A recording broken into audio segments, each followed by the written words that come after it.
Hey everyone, tonight, we'll journey back to a time when the grand narratives of history paused and life unfolded with a quiet, unhurried grace. It's the year 1743, and the kingdom, in a move that might, at first blush, seem utterly perplexing, made a decision that would ripple gently through the lives of its subjects, not with the expected clamor of imperial decree or the clatter of muskets, but with the soft clink of porcelain. This was the year a peculiar new tax was introduced. Not on the beloved tea itself, that fragrant leaf steeped in colonial ambition, but on the very teapots.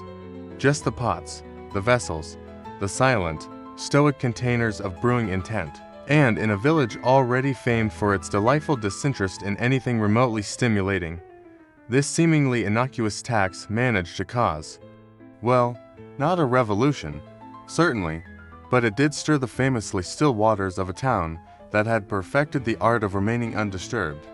Our story, then, is set in the exquisitely uneventful village of Stilford-on-Drift. Imagine a place so sublimely unhurried, so charmingly unimpressed by the relentless march of progress, that even the wild roses lining its ancient lanes seemed to bloom with a sense of gentle obligation rather than fervent enthusiasm.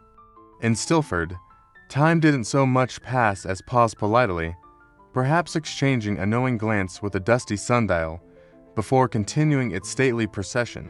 Nestled comfortably between gentle, unassuming hills that had long since shed the burden of their own names, and a meandering river that, once every century, would alter its course simply to gauge if anyone had actually noticed, Stilford-on-Drift was the quintessential backdrop for a tale that whispers rather than shouts. Here, the softest sigh could, with remarkable clarity, echo across the cobbled square. The narrative we are about to wander through together is not one of empires rising and falling, nor of kingdoms trembling on the brink. There will be no clash of steel on steel, no grand betrayals whispered in shadowed corridors. Forget the charging heroes, their banners unfurled against a stormy sky, and the villains, their mustaches twirling in malevolent glee. No, this is a different sort of story altogether, a quieter sort.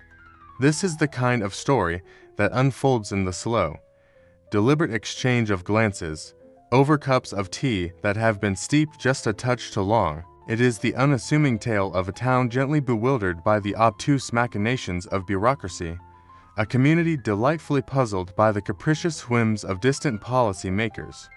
It is the saga of a nation that, in its earnest attempt to govern with greater efficiency, succeeded only in mildly inconveniencing a few dozen sleepy souls. Our gentle narrative begins, as all the best tales of civic confusion tend to, with a rather imposing government department and a singularly official letter, its seal undoubtedly quite impressive. From this humble, paper-bound beginning, we will slowly encounter a charming collection of characters who, in their own unique and exquisitely subtle ways, offered resistance. A perfectly timed raised eyebrow here, a tepid, almost apologetic complaint there, and the occasional mild protest, conveniently and quite deliciously cut short by the timely appearance of a slice of cake. Along our unhurried journey, you might just stumble upon a few runaway cats with their own inscrutable agendas memos that have been thoroughly forgotten by all but the dust bunnies. Merchants with a surprisingly profound philosophical bent, and of course teapots. Teapots that may or may not hold far more than just lingering memories of tea. So, please, find a comfortable nook, allow your breath to synchronize with the quiet, rhythmic pulse of Stilford's ancient cobbled lanes, and let the clamor of the outside world soften and recede into the distance. We won't be rushing through this story. Indeed, it would likely take offense at such unseemly haste. Instead, we'll drift gently from one scene to the next, much like the town itself once drifted from a state of mild confusion to a settled calm, from the faintest stirrings of protest to a quiet, almost cheerful acceptance, and from a lukewarm, half-hearted rebellion to an even more lukewarm, perfectly Stilfordian resolution. Now, if you wish, close your eyes, or keep them half open, whatever feels more comfortable. Imagine a place where nothing ever quite happens in a hurry, where even the most curious of bureaucratic missteps can, unexpectedly, blossom into something oddly beautiful. Tonight, we aren't chasing definitive answers or dramatic conclusions. We are simply following the quiet, ethereal steam trail of a forgotten teapot tax and seeing, quite gently, where it goes. By the following summer, the Great Teapot brouhaha had evolved into something far larger than its humble origins would suggest. While initially confined to Stilford Dondrift's tidy lanes and hedgerows, tales of the peculiar levee began to seep beyond the village like oversteeped Earl Grey through a cracked saucer. Travelers passing through carried stories to neighboring towns, stories that, while only marginally embellished, were delivered with such earnest British solemnity that they gained the weight of folk wisdom. A tax on teapots, you say. Villagers in Dribblewick and Nether Thatchwood murmur, eyebrows raised. By heavens, what next? A levy on jam jars. What puzzled outsiders most was not the tax itself, but the curiously philosophical response of Stilford's residents. Other communities might have staged marches or written angry letters to the editor assuming, of course, they had an editor. Stilford, true to its name, responded with a kind of dignified inertia, like a hedgehog refusing to unroll during a drizzle. No rebellion was declared, no manifestos penned. Instead, there were extended conversations about the metaphysical implications of taxation. Was the teapot, some asked, a vessel of liquid or a container of meaning? Did the levy target ceramic, or the sacred act of pause and pouring? In the dusty alcove of the village library, a space mostly used by children avoiding arithmetic homework, a new section emerged: Taxation and Teapots, a socio-ceramic discourse. It included such unexpected titles as The Vessel as Subject, Tour de Post Steepest Analysis, and From Brute to Bureaucracy, The Hidden Life of Domestic Porcelain. These works were largely self-published and largely unread, but the leather-bound spines lent gravitas to the shelf, and that was the important thing. Meanwhile, the local economy adjusted in its own charmingly inefficient way. Jedediah Wells's multi-purpose liquid containers found niche success, with some models doubling as lamp bases, hat stands, or, in one unfortunate case, a goldfish bowl. Market stalls began featuring products labeled "Not a Teapot" in bold lettering, accompanied by a winking sketch of Queen Victoria. At the Ye Old Crumpet Shop, Mrs. Greaves introduced a new menu item called the Crown Free Cuppa, brewed in an enamel jug and served with a complimentary pamphlet titled Tea Without Tyranny. Sales rose by 11%, which Mrs. Greaves attributed to a rising hunger for liberty, and perhaps the lemon curd. Children, as ever, absorbed the spirit of the times with startling ingenuity. Their new game, once called Tax Collector, evolved into Inquisition of the Kettle, in which one unlucky participant was forced to justify their brewing method before an assembly of peers wielding wooden spoons and flour sifters as symbols of authority. Beatrice Pottlemouth, now widely regarded as the village's unofficial leader in matters of youthful dissent, took to staging elaborate reenactments of the original protest, complete with cardboard spouts and hand-painted banners reading "Steep not, lest you be taxed." Mayor Pembleton, for his part, had taken to keeping his own teapot in a locked cabinet, not out of fear, he claimed, but in solemn recognition of its status, a regulated artifact. He proposed during one of the village's increasingly philosophical town meetings that the teapot might be designated a heritage object, thereby qualifying for an exemption under subsection 7b of the Ancient Domestic Vessels Act. No one, including Mr. Ledbury, the accountant, had ever heard of subsection 7b, but the motion passed unanimously, and pointed out it would make a fine excuse to resume the Teapot Show's traditional awarding of best lid design. As the anniversary of the tax's introduction approached, a curious thing happened. A sense of reverence began to cling to the teapots themselves. What had once been everyday objects used, chipped, and occasionally forgotten in garden sheds were now polished and pondered. Some were wrapped in lace, others were placed on doilies as if they were saints' relics. One household began bowing slightly before pouring, a habit which caught on among neighbors before spreading to the entire village, until it became a sort of informal ceremony, The pouring of the first cup, always conducted in silence, always begun with a nod of grave respect. At the same time, strange rumors began to circulate about the ministry of teas and miscellaneous vessels. No one could recall ever meeting a representative, nor even locating the ministry on a map. The wax seal used on the original notice bore a crest unfamiliar to any known department, a stylized owl perched atop an hourglass, encircled by the motto in vases, Veritas in vessels, truth. Conspiracy theories abounded. Some believed the ministry was a psychological experiment orchestrated by unseen academics. Others speculated it was a remnant of some ancient rite, accidentally triggered by a misplaced shipment of Darjeeling. A delegation was briefly considered a brave voyage to the capital to petition the Queen or her most ceremonial footman for clarification. But the idea collapsed under the weight of its own logistical fuss. Train tickets were expensive, and no one could agree on what snacks to pack. Eventually, the matter was dropped in favor of reviving the midsummer fete, during which, it was decided, the finest teapot would be crowned most piously untaxed. Throughout it all, not a single tax collector ever appeared. By the second autumn, the villagers had fallen into a kind of gentle superstition. No one spoke of the tax directly anymore, referring to it only as the event, or that which brewed. Newcomers to Stilford were quietly advised to treat their teapots with visible respect and to avoid mentioning kettles, lest they awaken the administrative powers. Every house had a decoy pot left in plain view, unpolished, dusty, while the true family vessel was hidden behind bookshelves, beneath floorboards, or inside hollowed-out bread loaves. An unspoken sense of balance governed the village now. If one household brewed ostentatiously, another would host a silent tea as counterweight. Reverend Thistlemore referred to this rhythm as a liturgy of steeping and restraint, and delivered a sermon in which he suggested the universe itself might be shaped like a teapot, round, sturdy, quietly humming with potential. It was during a particularly foggy March that a second envelope arrived. It was identical in appearance to the first, same cracked wax, same curling script, but inside, only a single sentence appeared: "Balance has been observed. Proceed as you were." No signature, no seal, no explanation. Mayor Pembleton read it aloud in the town square. For a moment, no one spoke.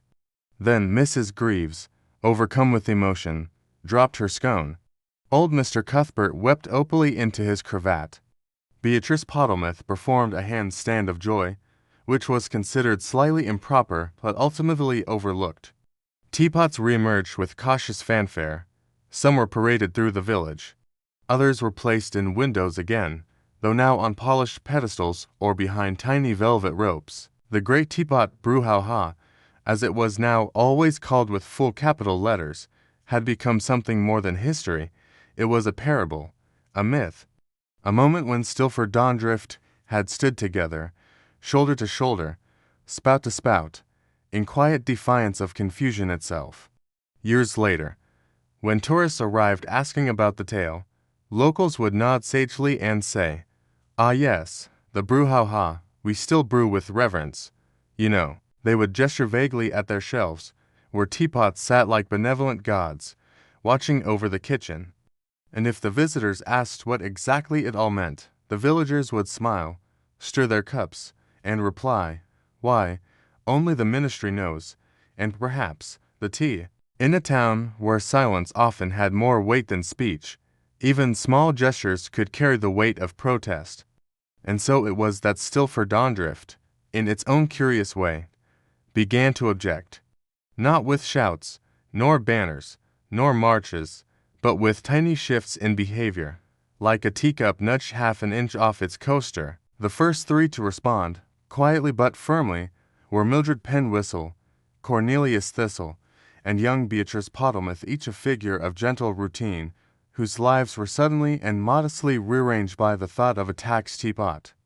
Mildred Penwhistle had lived in the same ivy-laced cottage for nearly 4 decades. Her teapot, a pale green ceramic piece with a chip spout and an unmatched lid, was older still, having belonged to her mother before her.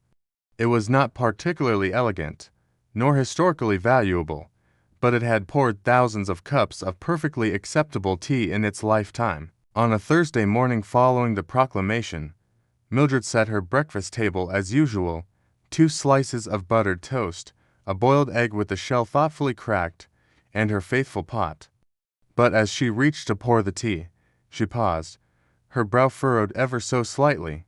Then, with a breath almost too light to hear, she set her hand down flat upon the table. The resulting sound was a faint thump, like a duster landing. That was it. No speech, no shaking fist, just a single, firm contact with the oaken table, the sound of which briefly startled the cat sleeping in the next room. Her objection had been registered. Down the lane, Cornelius Thistle, recently retired and partially bearded, approached the issue with characteristic precision. Known for correcting chalkboard spelling from the audience during town meetings, he saw the proclamation a direct assault on logic. A tax on teapots, he reasoned, was semantically hollow unless one first defined teapot in exhaustive, legal detail. Was a pewter pitcher with a lid a teapot? What of a clay jug used exclusively for herbal infusions? Did ceremonial vessels, used only during harvest, count? The questions piled up like papers on his desk. And so, after a day of contemplation, he composed a letter. It was 11 pages long, referencing ancient Roman water laws, 3 footnotes from the Stilford Guild of Domestic Philosophers, and a side note on the moral dimensions of beverage containment. He sealed it with wax and placed it proudly atop the mantel. But then, as the afternoon sun slipped gently across the drawing-room floor, Cornelius made a cup of chamomile and sat down to reflect. He watched the envelope. He thought about the journey it would have to take, the mail cart, the horses, the tired clerk who would open it only to set it aside with a sigh. After a long pause, he reached over, shifted the envelope a quarter turn to the left, and let it be. The letter, like so many things in Stilford, became more of a symbol than an action. His protest lay not in postage, but in posture. Meanwhile, Beatrice Pottlemouth, youngest of the trio, though already possessed of an impressive collection of winter scarves, chose action over parchment, moved by what she referred to as a deep, periwinkle injustice. She prepared a placard. It was neat, legible, and mounted on a perfectly straight stick. She spent the evening prior selecting just the right ink tone, something serious, but not angry. She chose plum. The words, "No Teapot Tax," were painted in calm, unwavering strokes. The next morning, she stood in the village square, just beside the duck pond and under the crooked oak. It was a fine morning, still and damp, with a breeze that carried the distant clatter of someone watering a potted geranium. No one joined her, but several passers-by nodded in her direction, offering small gestures of agreement or sympathy. An elderly man gave her a thumbs-up, which he then retracted and replaced with a wave, uncertain of appropriateness. Beatrice stood for 47 minutes, during which time a duck inspected her boots, and one child asked if she was selling jam. At 9:43, the clock tower struck 9, slightly late as always, and she decided that her message had been delivered. She returned home, warmed her hands by the stove, and rewarded herself with a particularly gooey cinnamon bun. Her action had been completed. These 3, Mildred, Cornelius, and Beatrice, were the first ripples, not waves, not splashes, just ripples. And in Stilford, ripples had a way of lingering. Their soft defiance passed by word of mouth, retold in the shop queue and whispered between sips of broth. The librarian, who had seen Beatrice's protest from behind a slightly dirty window pane, shelved a book of medieval tax codes in the town history section in quiet solidarity. The cobbler added a decorative stitch shaped vaguely like a teapot to one of his boots, though he claimed it was purely ornamental. And while no government officials came to enforce the tax, and no receipts were issued or collected, the mere existence of the law had planted something in the soil of Stilford-on-Drift. Not resentment, Stilford was far too gentle for that, but a kind of thoughtful stubbornness. A communal sense that something had shifted in the air. Even those who had not read the proclamation seemed to drink their tea more slowly, glancing now and then at the pot, as though it might offer an explanation. As days passed into weeks, the story of the three soft objectors became part of Stilford's fabric. Mildred's hand on table became a quiet reference. Children reenacted Beatrice's vigil in games, though often abandoning their signs in favor of picking clover. Cornelius's unsent letter became legend, with whispers that it might contain not only rebuttal, but a solution to the riddle of life itself. None of it was loud, and none of it was urgent. But like steam rising from an unhurried cup, it rose all the same. And in the cozy silence of this town, where nearly nothing happened all at once, the echoes of that small resistance steeped gently into the days that followed, preparing the way for even stranger responses yet to come. As the matter of the Teapot Tax gently simmered in the background of Stilford Dondrift, life such as it was continued its lazy procession through the ordinary. People adjusted their routines by fractions, conversations became ever so slightly more philosophical, and a general sense of vague bewilderment settled over the town like mist before a drizzle. But amidst this growing haze of civic contemplation, something else happened, something so apparently unrelated and so magnificently ordinary that it immediately became a subject of soft speculation and whispered theories.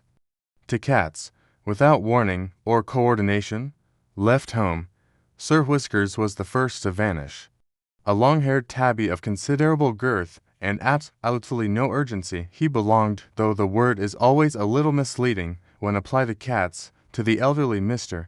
and Mrs. Wiggin, who had kept him company for the better part of 12 years. Sir Whiskers was not known for movement. His most regular pastime was reclining in the bay window of Wigan Cottage, where he surveyed the front hedge like a sleepy baron. On particularly ambitious days, he would meander to the porch to inspect the post before returning to his favored cushion, which had developed a permanent dent in the shape of his considerable bottom. But one morning, he did not return from his routine inspection. The cushion remained unflattened, the window untouched. The Wiggins searched the house with increasing mildness, first calling gently, then shaking a small tin of biscuits, and finally resorting to posting a notice on the community board. Sir Whiskers is presently on holiday. Should he return, we welcome him. Should he not, we assume he has found satisfactory lodgings. The message was signed with a small paw print, though no one asked how they had acquired it. 2 days later, Mabel, a sleek calico with a perpetual expression of mild judgment, departed from the home of Agnes Butterly, a woman of stern aprons and soft corners. Mabel's routines were even more precise than Sir Whiskers. She awoke at 6, perched beside the stove at 6:05, supervised porridge stirring by 6:10, and disappeared under the rose bush precisely at midday for her meditative nap. But on this morning, there was no soft thud upon the window-sill, no slow circling of the stove. Her food bowl, customarily filled with a blend of dry biscuits and chamomile broth, remained untouched. Agnes, upon discovering the absence, sat down, folded her hands in her lap, and closed her eyes for a moment. "She's gone for a think," she murmured to no one in particular. She returned if the answers come back with her. Later, that day, she prepared Mabel's bowl as usual and placed it outside beneath the lilac bush, just in case. It would be tempting to suggest that the disappearance of 2 cats in such close proximity to a teapot tax represented something larger, that the felines, in their enigmatic feline way, were mounting a protest or fleeing bureaucratic absurdity. Indeed, the townspeople, with their gift for finding symbolism in stillness, began to suspect as much. Within the week, murmurs spread. "Have you heard? Even the cats have had enough." Someone composed a verse, quietly pinned to the library door. 2 cats gone, no reason said, tax their tea, and off they fled. The idea, once loose, wandered freely. Some suggested the cats were part of a coordinated resistance, a kind of whiskered underground. Others speculated that the sound of teapots being polished for inspection had offended their delicate ears. Still others proposed that the animals had set off in search of a land where tea brewed tax-free beneath wide, sunlit skies. That such a place existed, None could say for sure, but the idea was comforting and therefore took hold. Of course, there were more practical theories. Mr. Dapple from the greengrocer's claimed to have seen Sir Whiskers boarding the 1117 milk cart headed toward Thimblebridge, though his eyesight was known to turn barn cats into hedgehogs at a distance. A child swore they saw Mabel in the woods north of the church, seated regally atop a tree stump and staring contemplatively into the moss. But children say many things, and the moss had no comment. Still, the absence of the cats left an unexpected space in the town. Sir Whiskers had been something of a fixture at the apothecary, often napping beside the lavender sachets. Mabel's daily crossings of the main street had regulated traffic more efficiently than the occasional painted sign. With them gone, a certain natural choreography was disrupted.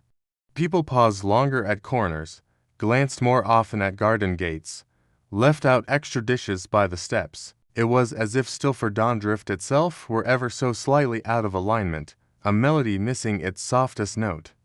One evening, in the hush just after supper, the librarian, Mrs. Bramble, composed a small pamphlet titled The Feline Exodus, an unexamined protest. It contained 15 pages of loose interpretation, comparing the cat's disappearance to ancient migratory patterns and suggesting, in a particularly poetic footnote, that the soul of a town may leave on soft paws before returning with silence in its fur. Only 3 copies were printed, but one found its way to the bakery, where it was placed near the scones and referred to in passing by customers who had read it, but liked the idea of it. Not long after, the town's one and only philosopher in residence, a man named Gregory, who taught no classes and gave no lectures, but was listed as such in the census, offered this to a group of neighbors. Perhaps the cats are merely being cats. And perhaps that is protest enough in a world that expects explanations. This was deemed both comforting and frustrating. The only thing resembling a clue came in the form of a note discovered beneath a lilac bush outside Agnes Butterly's home, weighted with a smooth pebble and scribbled in suspiciously elegant handwriting. It read, "Tea cools. I go." It was unsigned, but many believed it to be Mabel's final remark. Some questioned whether a cat could write. Others countered that if any cat could, it would be Mabel. A few took the note as a poetic metaphor for personal change, and one woman reportedly stitched the phrase onto a pillow, which now sits in the reading chair beside her unused fireplace. As for the cats, they remained at large. No ransom was demanded. No trail followed.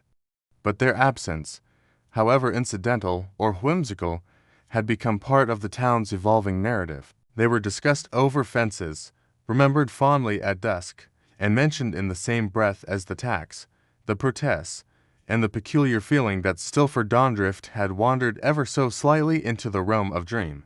And so, without really trying, the cats had made their mark. A silent migration, a vanishing act without urgency, a pair of soft departures that said more about the town than about the creatures themselves. In their leaving, they reminded everyone that some questions don't require answers, that sometimes the most potent resistance is simply to walk away without explanation, without fuss into the long grass of a world that no longer quite fits. In most places, the title of mayor carries a certain implication of authority, urgency, and the occasional flourish of decision-making. But in Stilford-on-Drift, where even urgency had to pass through a polite queue, the role of mayor was more ceremonial than practical. Mayor Percival Hemsley, a man of remarkable mustache and unremarkable conviction, had held the position for 17 years, largely due to his mastery of neutral phrasing and his profound ability to nod thoughtfully without committing to anything. He was considered a man of the people, provided those people didn't require swift responses, firm stances, or actual leadership. When the Teapot Tax began to ripple through the town with its signature blend of confusion and sighs, it eventually reached the modest oak door of the mayor's office, which was attached to the south side of the general store for reasons no one remembered. The office itself was a small room with uneven shelves, a perpetually ticking but never accurate wall clock and a desk covered in layers of old correspondence, most of which had been open-read and placed gently back into envelopes to think about later. The mayor, upon receiving a formally informal request from the village postmistress to perhaps say something about the whole teapot matter, scheduled an emergency town meeting. The word emergency in Stilford had a flexible definition. It typically referred to anything that threatened the general flow of routine, such as a goose wandering into the library or the baker's oven refusing to preheat. Still, the declaration was made, and a notice was pinned to the community board. Emergency town meeting, Thursday at 3:17 p.m. precisely. Subject: teapots, taxes, and related concerns. Biscuits to follow. On the day of the meeting, 17 villagers arrived at the meeting barn, a wide-beamed structure that once hosted harvest dances and, more recently, the annual debate on whether carrots should be counted as a fruit. The air inside smelled faintly of dust, lavender polish, and the memory of old conversations. Folding chairs had been set up in a circle because, as the deputy clerk once said, squares make people combative. Mayor Hemsley arrived at exactly 3:19 p.m., apologizing for being early, and took his place at the head of the circle, which in fact had no head. He cleared his throat with practiced delicacy and began the meeting with a sentence he had used to begin nearly every meeting since 1738. Well then, shall we gently proceed? The first item on the agenda was locating the agenda. This took up the better part of 11 minutes, as no one could remember whether an agenda had been written. Mrs. Quimby, who brought her own clipboard to all civic functions, claimed to have seen one pinned to the door earlier that morning. But upon closer inspection, the paper in question was a missing button notice.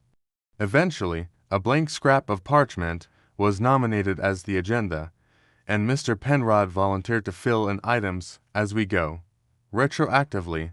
Next came the discussion phase. The mayor posed an opening question: is anyone here feeling particularly moved by the recent developments in ceramic regulation? The silence that followed was broken only by the subtle creak of Mrs. Glaston's shawl as she shifted in her chair. Finally, Beatrice Pottlemouth raised her hand, not to speak, but to indicate she might speak soon, given the right atmosphere.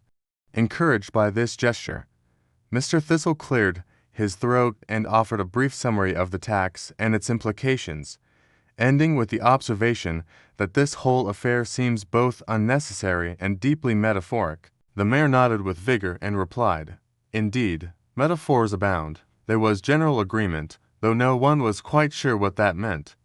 A tentative list of possible courses of action was then brainstormed and included: 1. Writing a letter to the ministry. 2. Holding a polite sit-in at the town's sole tea shop. 3. Asking the cats what they thought, should they return. 4. Doing absolutely nothing, and seeing what happens next. Option 4 received the most murmured support. At minute 23, someone pointed out that no one had taken formal notes. Mrs. Dillingham volunteered to record the minutes, then realized she had brought her knitting in instead of her notepad. After a brief search, a golf pencil was located beneath a windowsill, and the back of a scone receipt was nominated as temporary record-keeping medium. The notes were summarized as follows: teapot tax, mixed feelings, possible metaphors, cats missing, no biscuits yet. The conversation soon turned philosophical, as conversations often did in Stilford once practical options had been thoroughly ignored. Mayor Hemsley suggested that perhaps the teapot tax was a test not of finance, but of patience. Someone else proposed it was an opportunity for the village to demonstrate resilience through passive acquiescence. A brief debate ensued over whether passive acquiescence was different from mild acceptance, which in turn led to a tangent about whether acceptance required belief. The debate ended when a moth landed on the mayor's lapel, and everyone became momentarily absorbed in its shimmery wings. As the clock struck 3:52, or possibly 3:41, the discrepancy was never resolved. The mayor stood, adjusted his cuffs, and gently declared, "I believe we have arrived at a natural pause in our proceedings." This, in Stilford speak, meant the meeting was over. No decisions had been made, no letters drafted, no resolutions adopted, but a shared sense of contemplation had emerged. Everyone felt that something had, in a very quiet and indirect way, happened. As the villagers filed out, a tray of biscuits appeared lemon-oat, slightly overbaked, but enthusiastically received. Beatrice offered a second no teapot tax vigil the following week, which was met with non-committal murmurs of interest. Mr. Thistle promised to maybe send his letter, though he now considered composing a poem instead. And the mayor, returning to his office, placed the scone receipt containing the minutes into a drawer labeled Unresolved Insights. Later that evening, as the sun cast a golden wash over the village roofs, and the air took on that particular hush that belongs only to places where nothing urgent needs doing, Stilford Dondrift returned to its usual rhythm. The meeting barn sat empty once more, holding in its beams the echo of chairs scraping and voices pondering, and somewhere, beneath all the inaction, a small current of understanding flowed. That inaction, when done thoughtfully and collectively, could be its own kind of protest. No one knew what would happen next. Perhaps nothing. Perhaps more cats would leave. Perhaps the ministry would send another letter.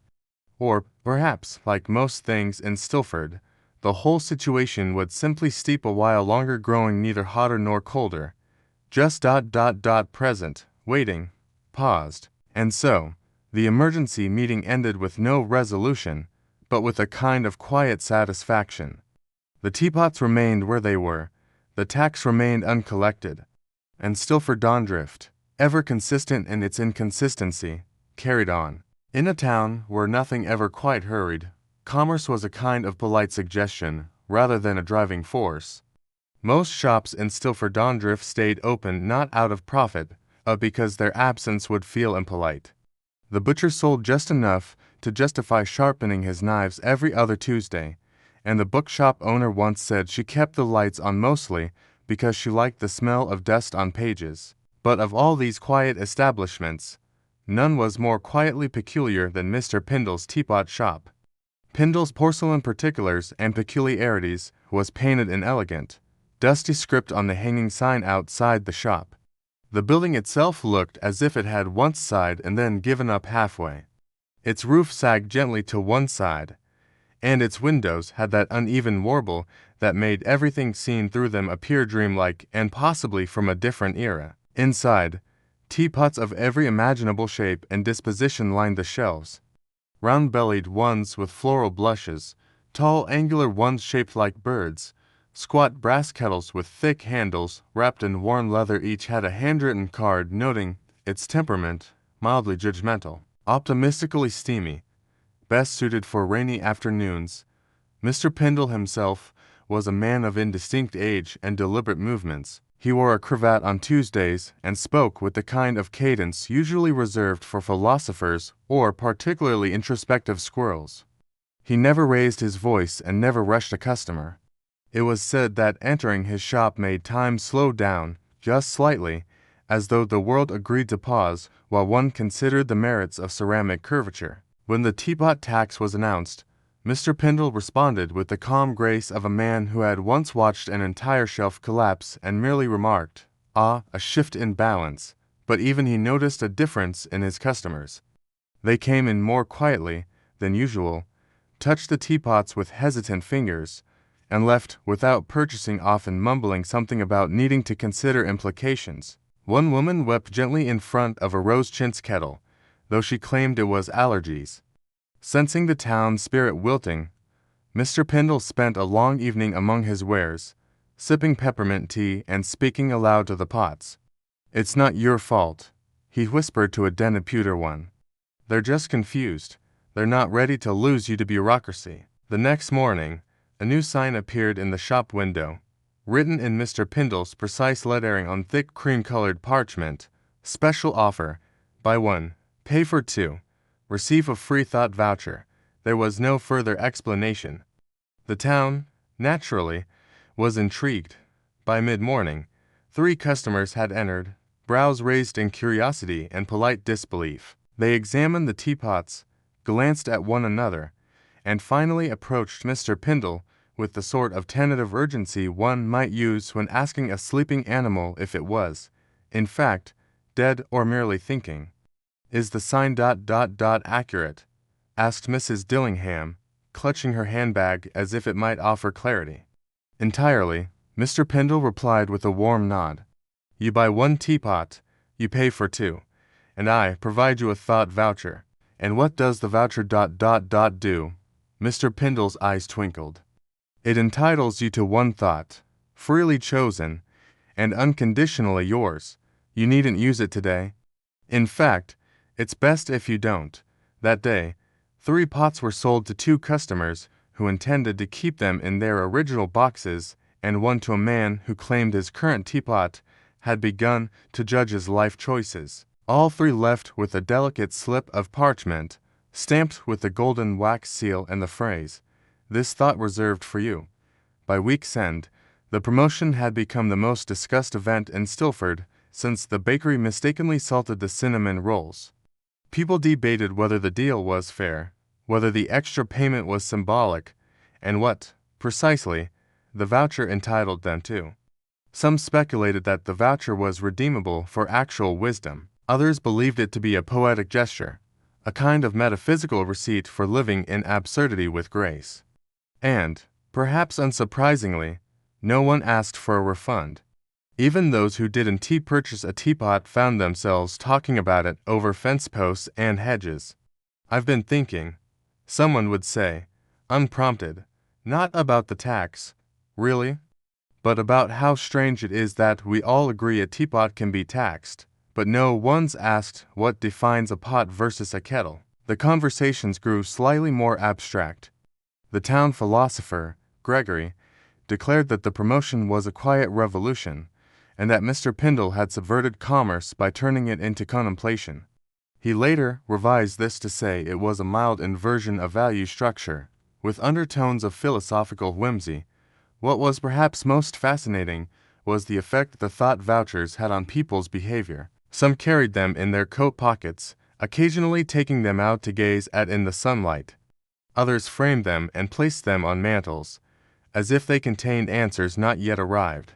A few reportedly used them during moments of indecision, holding the parchment in both hands and allowing themselves to think about something they had avoided. Even the mayor was rumored to have purchased a modestly eccentric teapot shaped like an owl wearing spectacles, though no one saw it leave the shop, and the mayor never confirmed its existence. He did, however, begin meetings with the phrase, "Let us begin with the thought," and pause just long enough for the silence to become meaningful. Not everyone understood the promotion, and not everyone participated. But somehow, it began to shape the atmosphere of Stilford Dondrift. Shops added their own whimsical offers. A cobbler briefly ran a 2 left shoes and a regret-free coupon sale, and the candle maker advertised candles that burned in metaphor only. In this way, the town began to lean into the absurdity. Not to fight it, not to protest it, but to absorb it gently, like moss covering a forgotten statue. The teapot tax, once confusing and mildly infuriating, became a kind of shared performance, less a burden and more a quiet joke that no one wanted to end. Back in his shop, Mr. Pindle restocked his shelves, rotating the pots just so, adjusting their placards, and humming to himself in keys that matched the room's mood.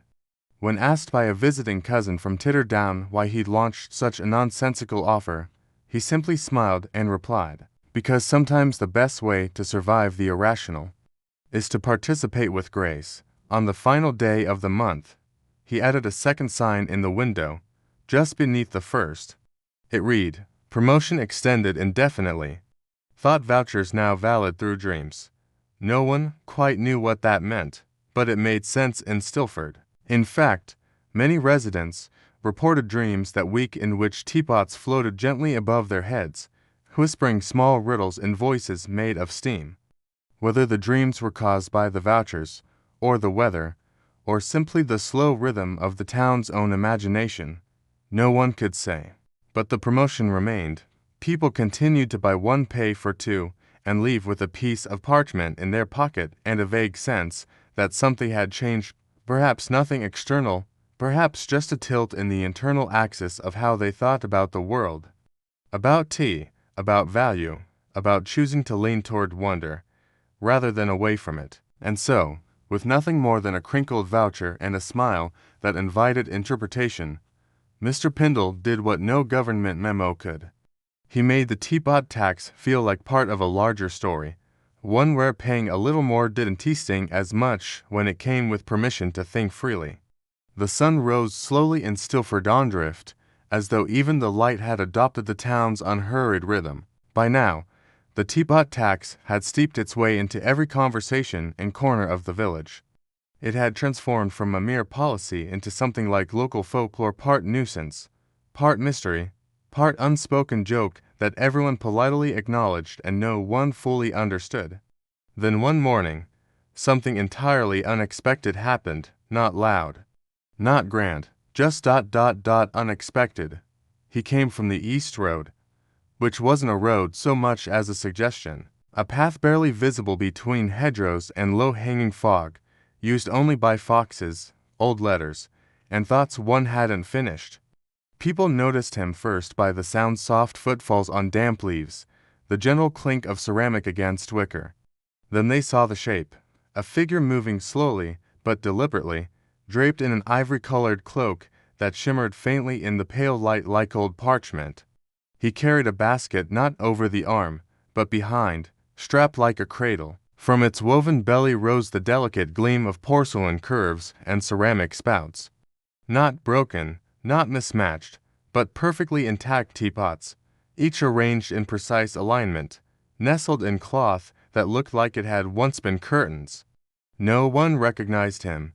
Stilford was the sort of place where everyone knew everyone else by at least 3 generations, and outsiders rarely arrived without advance notice, an introduction letter, and a pie. Yet here he was, silent, pale, unannounced. He did not knock on doors or seek a guide.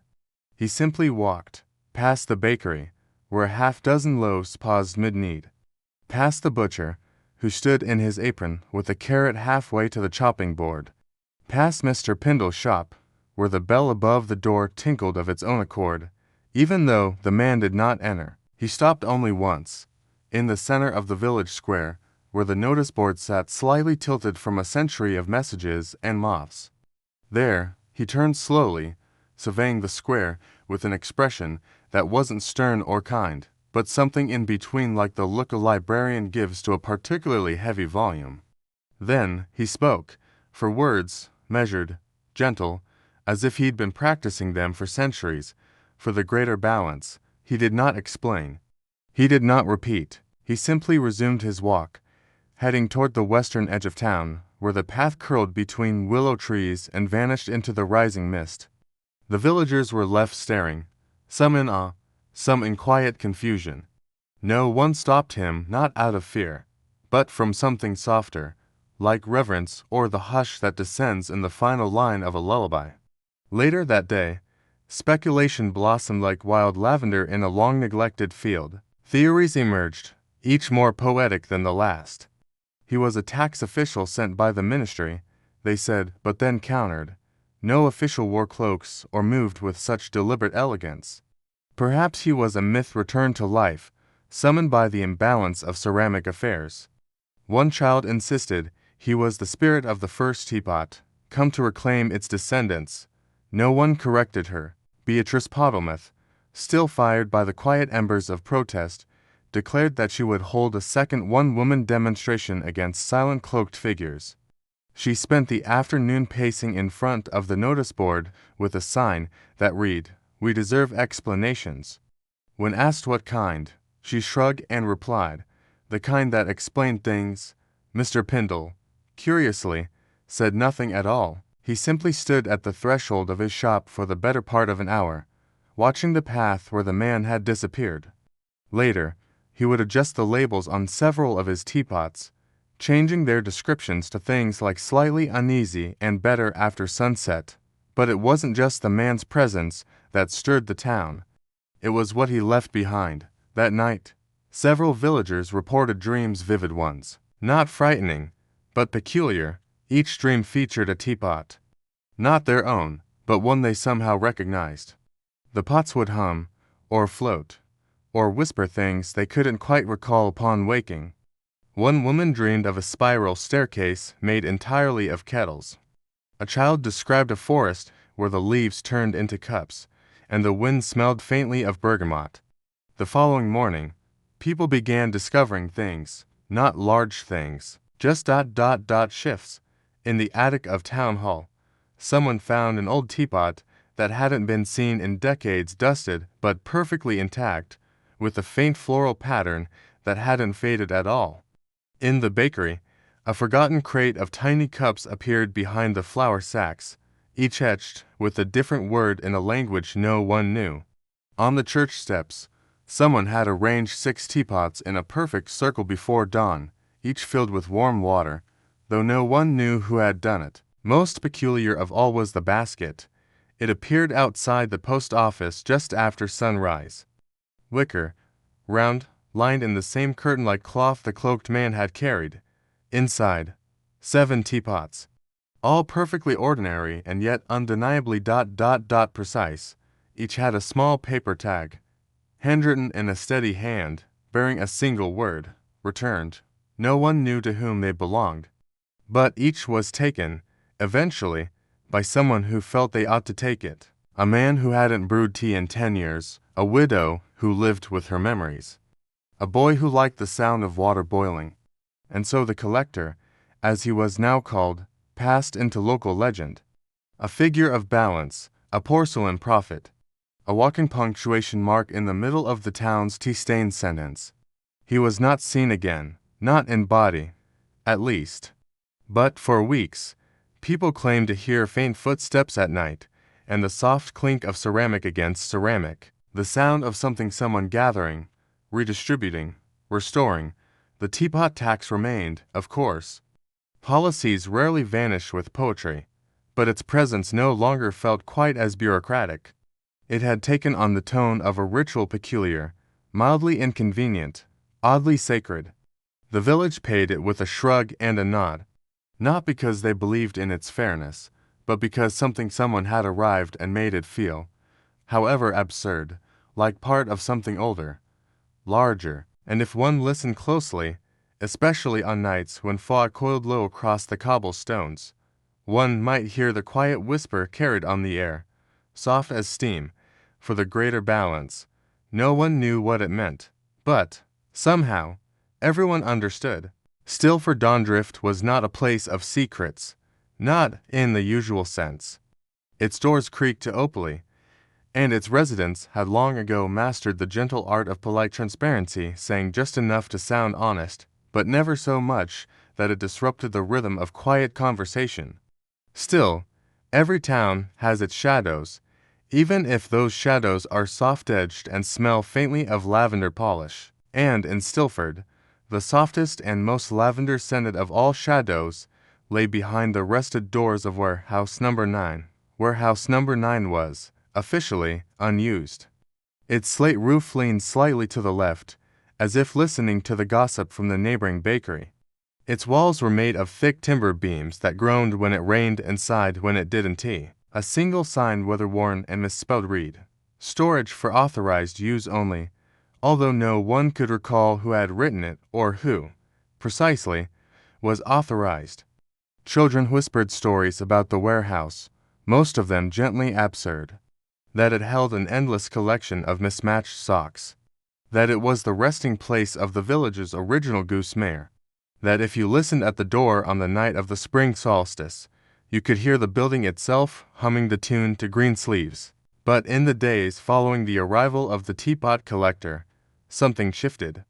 It began subtly, as shifts in Stilford always did. First, there were the footprints, just a few, lightly pressed into the moss outside the door, shaped like boots that had walked a great distance and stopped suddenly. Then came the sound, faint, barely audible, yet unmistakable, a soft, ceramic clink, like teacups being placed gently on stone. And then, the lock vanished, not broken, not pried, simply gone. In its place hung a pale tag, Handwritten in calm script, inventory in progress. Mind the spiral. On the morning that followed, 2 children Elspeth and Martin reported seeing something strange through a knot in the wood.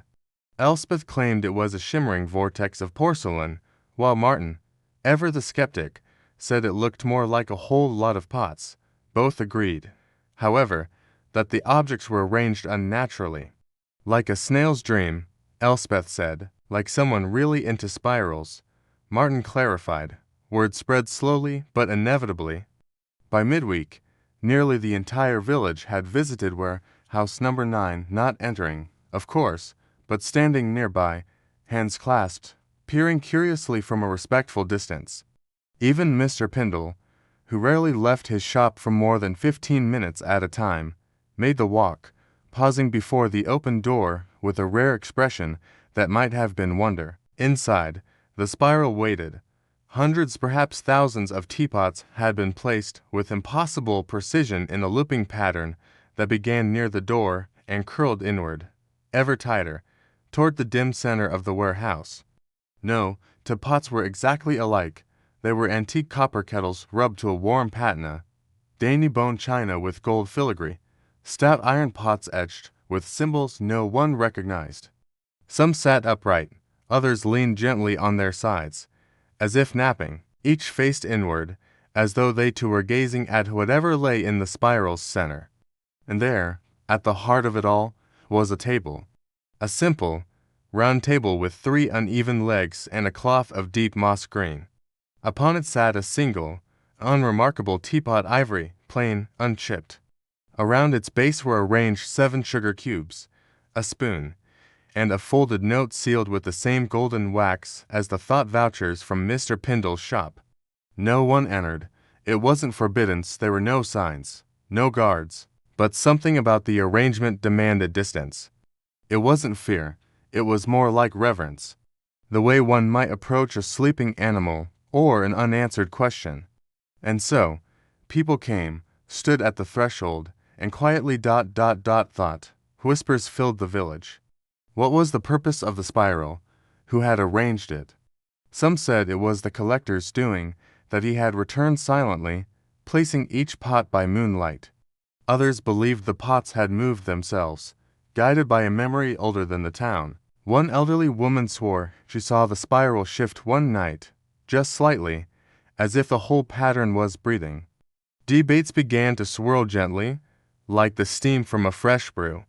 The town philosopher posited that the spiral was a metaphor for the self, the inward journey, the teapot representing the soul's vessel. The librarian argued it was simply an archival method, efficient, if slightly obsessive. The mayor formed a subcommittee to draft a letter to the ministry, inquiring whether such a display constituted intentional storage or conceptual art. But beneath the chatter lay something deeper. The villagers, many of whom had never given much thought to teapots before the tax, now found themselves drawn into contemplation. They spoke less about the injustice of taxation and more about arrangement, about design, about the strange beauty of order emerging from collection. People began rearranging their own teapots at home. Not for utility, but for symmetry. Mr. Thistle spent an entire afternoon aligning his kettles by emotional resonance. Beatrice, in a moment of inspiration, arranged her cups into a shape she claimed mirrored the layout of her dreams. And still, warehouse number 9 remained open, unchanged, silent. The note on the table was never read. No one dared break the seal. Then, one morning, the spiral was gone, not disturbed, not disassembled. Gone. The warehouse stood empty save for the single table, the green cloth, and the sealed note. There was no sign of dust, no footprints, no broken handle or stray shard. Just the note and the stillness of absence. The townspeople were stunned, not loudly, but in the Stilford way. With long silences, with long walks, with tea brewed and left to cool without sipping. No one asked aloud what had happened, they simply accepted it, the way one accepts that certain dreams do not need remembering. Mr. Pindle closed his shop for a day. A small sign reading inventory of the heart. The mayor postponed all meetings indefinitely. Even Beatrice, indefatigable in protest, took to sitting by the notice board without her sign, watching the sky. Eventually, no one knows who retrieved the note from the table. They did not open it. Instead, it was placed in the village archive, between the minutes of the emergency meeting and a dusty box labeled Festival Ideas, never used. The note, still sealed, rests there to this day, accompanied by a new tag, written in simple ink. Not all spirals are meant to be unwound, and so, the village moved on. But not quite as it had been. Something had settled into the air, into the space between kettle and flame, between question and answer, a kind of quiet awareness that sometimes the most significant things are those we do not understand, and that beauty can exist without explanation, without function, without purpose beyond its own gentle insistence. Warehouse number 9 was locked once more, its key hung behind the librarian's desk with no label. The building itself, though unchanged, now seemed a little softer around the edges, as if pleased to have briefly held a mystery. The townspeople passed by it with a kind of fond caution, like one might greet an old friend who once told them a secret and then forgot. And in the homes of Stilford, teapots continued their lives. They steamed and sat, poured and cooled. But now they did so with a kind of dignity, a quiet weight they hadn't carried before, as if each had been, in some small way, part of something greater. A spiral, a moment, a memory, or maybe just a very peculiar arrangement. On a gentle Tuesday morning, the sky above Stilford Dondrift hung low with a hesitant mist, the kind that made everything feel suspended in time. The cobbled path shimmered faintly with dew, and the air was filled with the earthy scent of wet stone and the faint trace of old lavender drifting from unseen window-sills. It was on this particular morning, amidst the muted quiet of the village, that the thought arose simple and unhurried that perhaps it was time to interview a teapot. The idea wasn't prompted by anything urgent or dramatic.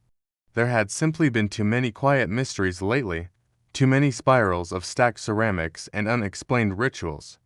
The world had begun to hum with meanings hidden behind mundane objects. In Stilford, such curiosities were rarely chased, but rather strolled toward.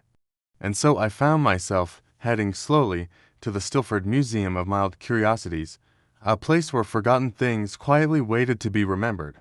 The museum stood tucked between a retired bakery now used to store broom handles and a shop that only sold paperweights carved from local pebbles. Its door creaked inward with a sigh, and the wooden floorboards whispered of many cautious footsteps. Inside, the air was hushed and comfortably stale, as though the dust itself had settled decades ago and found no reason to leave. At the far corner of the main gallery, past exhibits of ceremonially indifferent spoons and indecisive wither vanes, stood a displayed dome encasing Geoffrey, the oldest known teapot in Stilford. Geoffrey was round and slightly chipped, with faded floral patterns curling up his sides and a lid that leaned gently to the left, as though bowing to a thought too quiet to share. The teapot's glaze had thinned in places, showing its age in soft, dull glimmers rather than cracks. Some believed the ivy pattern along its rim predated any known porcelain tradition. Others claimed it simply emerged over time, drawn by memory instead of paint. Geoffrey sat on a cushion of navy velvet, utterly still and entirely composed. Obtaining permission to sit with him was surprisingly simple. The museum's caretaker handed over the dome's brass key with a kind of trusting nod, the sort that says one has seen stranger requests. I took a chair from a nearby reading nook and brought it beside the display. The air inside the small room seemed to shift once the dome was opened, like a hush becoming deeper. I placed the dome aside, and for a long while, I simply sat across from Geoffrey in silence. It felt proper to let the stillness stretch, to give weight to the space between my breath and his polished surface. The ticking of a distant clock marked time in gentle intervals. The soft patter of a leaf brushing the window outside was the only interruption, and then, not through words or sound, but through a slow, immersive sense of presence, I began to feel something. It wasn't speech, not exactly. More like the weight of thought too slow for language. The sensation deepened. It was like standing in a room where someone had just left or perhaps just arrived, but without any footsteps or scent. Jeffrey seemed to exude a kind of awareness that didn't require acknowledgement. He had held hot water once. He had been lifted, poured, shared around tables during mornings and quiet midnights. Now he held only stillness, and yet, it was not empty. It was full in a different way, full of waiting, of watching, of understanding that outlasted use. I found myself wondering what he remembered. Whether, in the curvature of his spout or the gentle slope of his handle, there remained impressions of fingers, stories, hesitations before pouring. Perhaps every steam that once rose from his belly had left behind a trace. Not visible, not recordable, but present. Some objects seemed to record history not in ink or inscription, but in silence. Jeffrey was one of those. He had become more than a vessel. He had become pause itself. As I sat longer, time bent around us, my thoughts slowed. The teapot seemed to invite reflection, not revelation. I thought about the recent events, the spiral of collected teapots, the murmurs of imbalance, the person in the ivory cloak with a wicker basket and no explanation. Jeffrey, unmoving, seemed to resonate with all of it. He didn't explain. He didn't correct. He merely allowed the implications to rise like steam in a still room. He had seen ceremonies reduced to routine, and routines raised to meaning. He had witnessed the comfort of a morning pour, the hush before a late-night sip, and the gentle negotiations that took place over brewed leaves. Perhaps, in a town like Stilford, meaning was steeped rather than declared. And perhaps Jeffrey, once the heart of many kitchens, had come to hold a distilled version of that truth, in quiet solitude beneath glass. I sat with him for what might have been an hour, or perhaps only a few minutes stretched long by intention. When I finally stood, the air felt cooler. I placed the dome gently back over him, a gesture more ceremonial than necessary. His rounded silhouette caught the amber light just briefly, glinting like the last warmth of a kettle taken off the stove. I left the room softly, and the echo of that silence followed me into the hallway, outside. The air smelled of moss and cooling stone. The world moved on at its own pace, but I walked slower. That evening, I made tea as if I had never truly done so before. I heated the water with attention. I selected a cup not for symmetry but for feeling. I watched the steam rise like memory returning, and I sat without distraction as I drank. Something had changed. Or perhaps I had only begun to notice what had always been there.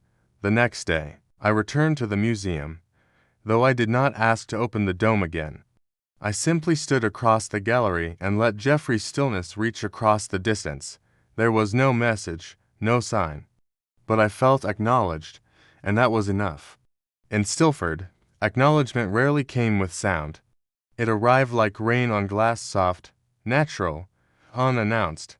In the weeks that followed, teapots throughout the village began to take on new significance.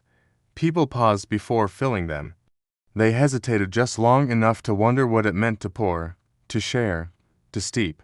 Conversation softened, meals stretched longer. The act of tea-making shifted from habit to ritual. It was not a revolution. Nothing changed quickly, but a kind of hush began to settle over Stilford, like a quilt pulled gently over the knees of a napping world. And Jeffrey remained, unchanged but never forgotten. Visitors passed by, most unaware of his presence beyond the placard and his silent form, but some paused longer. Some tilted their heads, as though they'd caught the trace of something ancient. He held no tea now. He held something else entirely: memory, presence, and the kind of attention that brews slowly and never boils. The morning of the vote arrived, with the soft clarity of warm porridge and the faint sound of rain tapping politely against windows.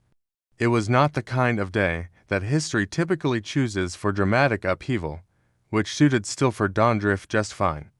The village square was swept clean by no one in particular, and the voting station, previously a tool shed, was outfitted with a single sign that read, "Public Eyebrow Vote. Bring yourself. Leave your doubts." It fluttered gently in the breeze, forgotten only once before being noticed again. The town's decision to hold a vote had not come quickly nor noisily. In fact, the debate had taken place in such quiet tones that no one was entirely sure when it had begun or who had first suggested it. But one evening, as the gaslights flickered with a sense of shared burden, it was generally agreed upon that a vote, albeit by eyebrow, would be the most appropriate response to the recent rise in tear-related ambiguity. Formal votes required too much paperwork, and voices were simply too loud for the village's taste. Eyebrow voting, an old Stilford custom once used to settle arguments over hedge heights and acceptable biscuit dunking times, relied on a simple yet elegant principle: one raised brow for agreement, both raised for strong agreement, and no movement for dignified indifference. The problem, of course, was that Stilford was not known for expressiveness. The average villager could go decades without twitching a muscle above the eyes. Nonetheless, preparations were made. Volunteers placed cushioned chairs in a semicircle, handed out discreet handkerchiefs, and served decaffeinated tea to steady nerves. At precisely 10:03, a small procession began to gather. First arrived Mr. Thistle, still clutching his original protest letter, now dog-eared and smudged, but still proudly unposted. He adjusted his monocle and seated himself with the grace of a man who had not decided but enjoyed the appearance of doing so. Then came Beatrice, wearing a hat designed to inspire resolution, though it mostly looked confused. She brought a thermos of decision tea, a blend rumored to have no flavor at all, perfect for neutrality. Others arrived in twos and threes, greeting one another with familiar nods and hesitant curiosity. The process was peaceful, conducted with the ceremonial hush of a town used to tiptoeing around disagreement. A clipboard was passed around with no one quite knowing who made the marks. Observers, seated at a respectful distance, carried opera glasses and polite silence. Even the birds in the elm tree seemed unusually restrained, as though aware of the magnitude of the gesture soon to unfold. When the moment came, it came slowly, one by one. Residents faced the modest podium and lifted their brows with the solemnity of aging philosophers. Mrs. Dabble, the oldest villager, managed a single twitch that was recorded as ambiguous lean toward affirmative. Mr. Barkley, who had trained his eyebrows for decades in private mirrors, achieved a perfect vertical lift that left onlookers in quiet awe. A few, overwhelmed by the gravity of the moment, simply stared blankly and were categorized under soft abstention. Some tried to raise their eyebrows in unity, but accidentally sneezed, creating confusion in classification. One gentleman, in an act of sheer defiance, wore spectacles so large that his entire forehead was obscured. When questioned, he merely mumbled the sole vote silently, which the observers dutifully recorded as a spiritual abstention. By the time the last vote was cast, if such a word could be applied, the light had shifted to that golden hue which made every window seem to remember something. The final tally was neither a surprise nor a revelation. 14 votes for general acknowledgement, 6 votes asleep before voting, 2 clearly in mid-blink during assessment, and 1 undecided due to a mild bee sting, just as voting commenced. The official conclusion, scribbled in pencil on the back of a napkin from the Schoon Society, read, "We shall proceed as we were," but with greater awareness that we once tried.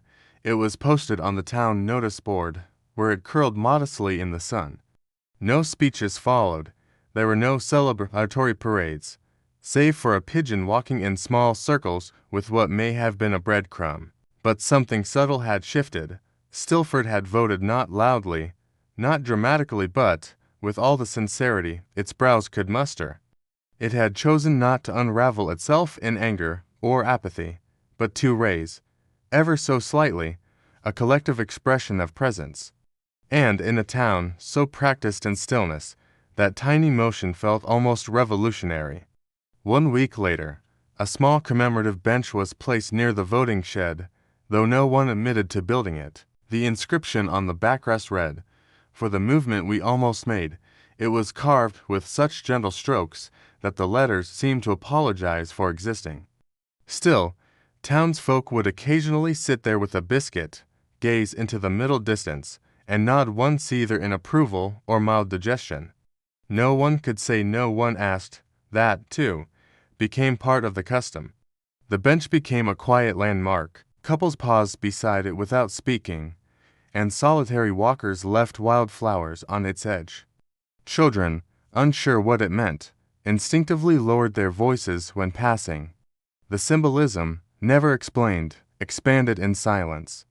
A pigeon nested beneath it and was widely considered to be the bench's guardian, though it contributed little beyond occasionally fluffing its feathers during moments of particularly intense contemplation. The bench was never moved, never repainted, it simply remained.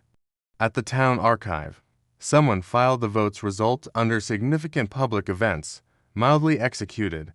The entry included a sketch of an eyebrow in mid-tilt and a list of participants, though several names were smudged beyond recognition to a spilled chamomile infusion. This was considered a fortunate accident, as it preserved the anonymity of one participant who had accidentally voted twice, once intentionally and once while adjusting their hat.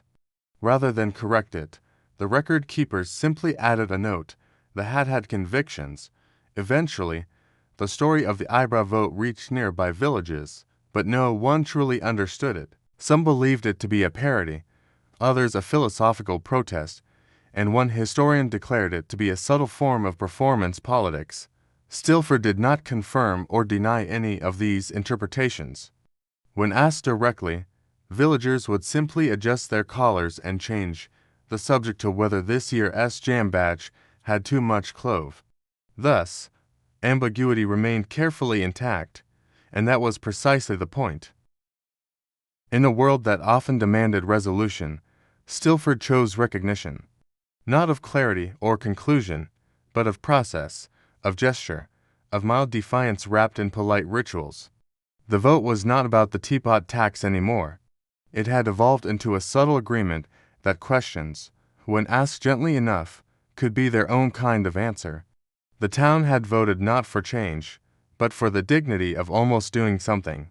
It began not with protest or declaration, but with a quiet omission. One morning, a single cup remained untouched on the windowsill of number for Lavender Row. The steam that once curled gently upward never rose. No one mentioned it, not even the cat who normally sat nearby. But over the days that followed, this absence replicated itself not loudly, not with force, but like mist spreading across cobblestones. In Stilford Dawndrift, tea began to vanish from the morning table with all the subtlety of fading bird song. There was no rule, no pact. People simply stopped. They still boiled water, occasionally filled kettles out of habit, but left them unwhistled. Tea tins remained full, cups remained clean, but the ritual ceased. The clink of a teaspoon, once the heartbeat of breakfast, fell silent. Newspapers were read in silence, not accompaniment. Buttered toast grew lonely. The entire town began to sense the strange outline of what was no longer their tea, not as a beverage, but as a presence. The earliest to notice were those who relied on its rhythm. Elderly couples paused at the cupboard, uncertain. Shopkeepers arrived 5 minutes early, unsettled by their own punctuality. Teachers reported their students seemed both restless and vaguely sentimental, and children began asking peculiar questions: where did the warmth go, and why do mornings feel like waiting? Not with sorrow, but curiosity, like finding a garden gate left open when no one had passed through. Stilford did not react dramatically, that was not its way. Instead, it adapted. Quietly, people began experimenting with alternatives. Warm water with rosemary, slices of lemon floated like moons. Some tried boiled rainwater collected in stoneware. Others placed bowls outside overnight, letting dew accumulate under moonlight. These concoctions had no names and no recipes. They weren't tea. They were something else, something unspoken, a pause steeped in intention rather than leaves. One villager referred to it as intentional water. The name caught on not because it was clever, but because it asked nothing. Intentional water wasn't meant to taste good, it was meant to be noticed. Its purpose was presence. It was held, not gulped. It asked the drinker to listen to the air, to the warmth, to themselves. And in a place like Stilford, where nothing changed quickly and even time moved politely, this practice fit like soft wool on a cold chair. The general store soon set aside a shelf labeled waters of note. Bottles appeared, donated anonymously, each bore handwritten labels: melted frost, east fence, well water stirred counterclockwise, or simply held in silence for 2 hours.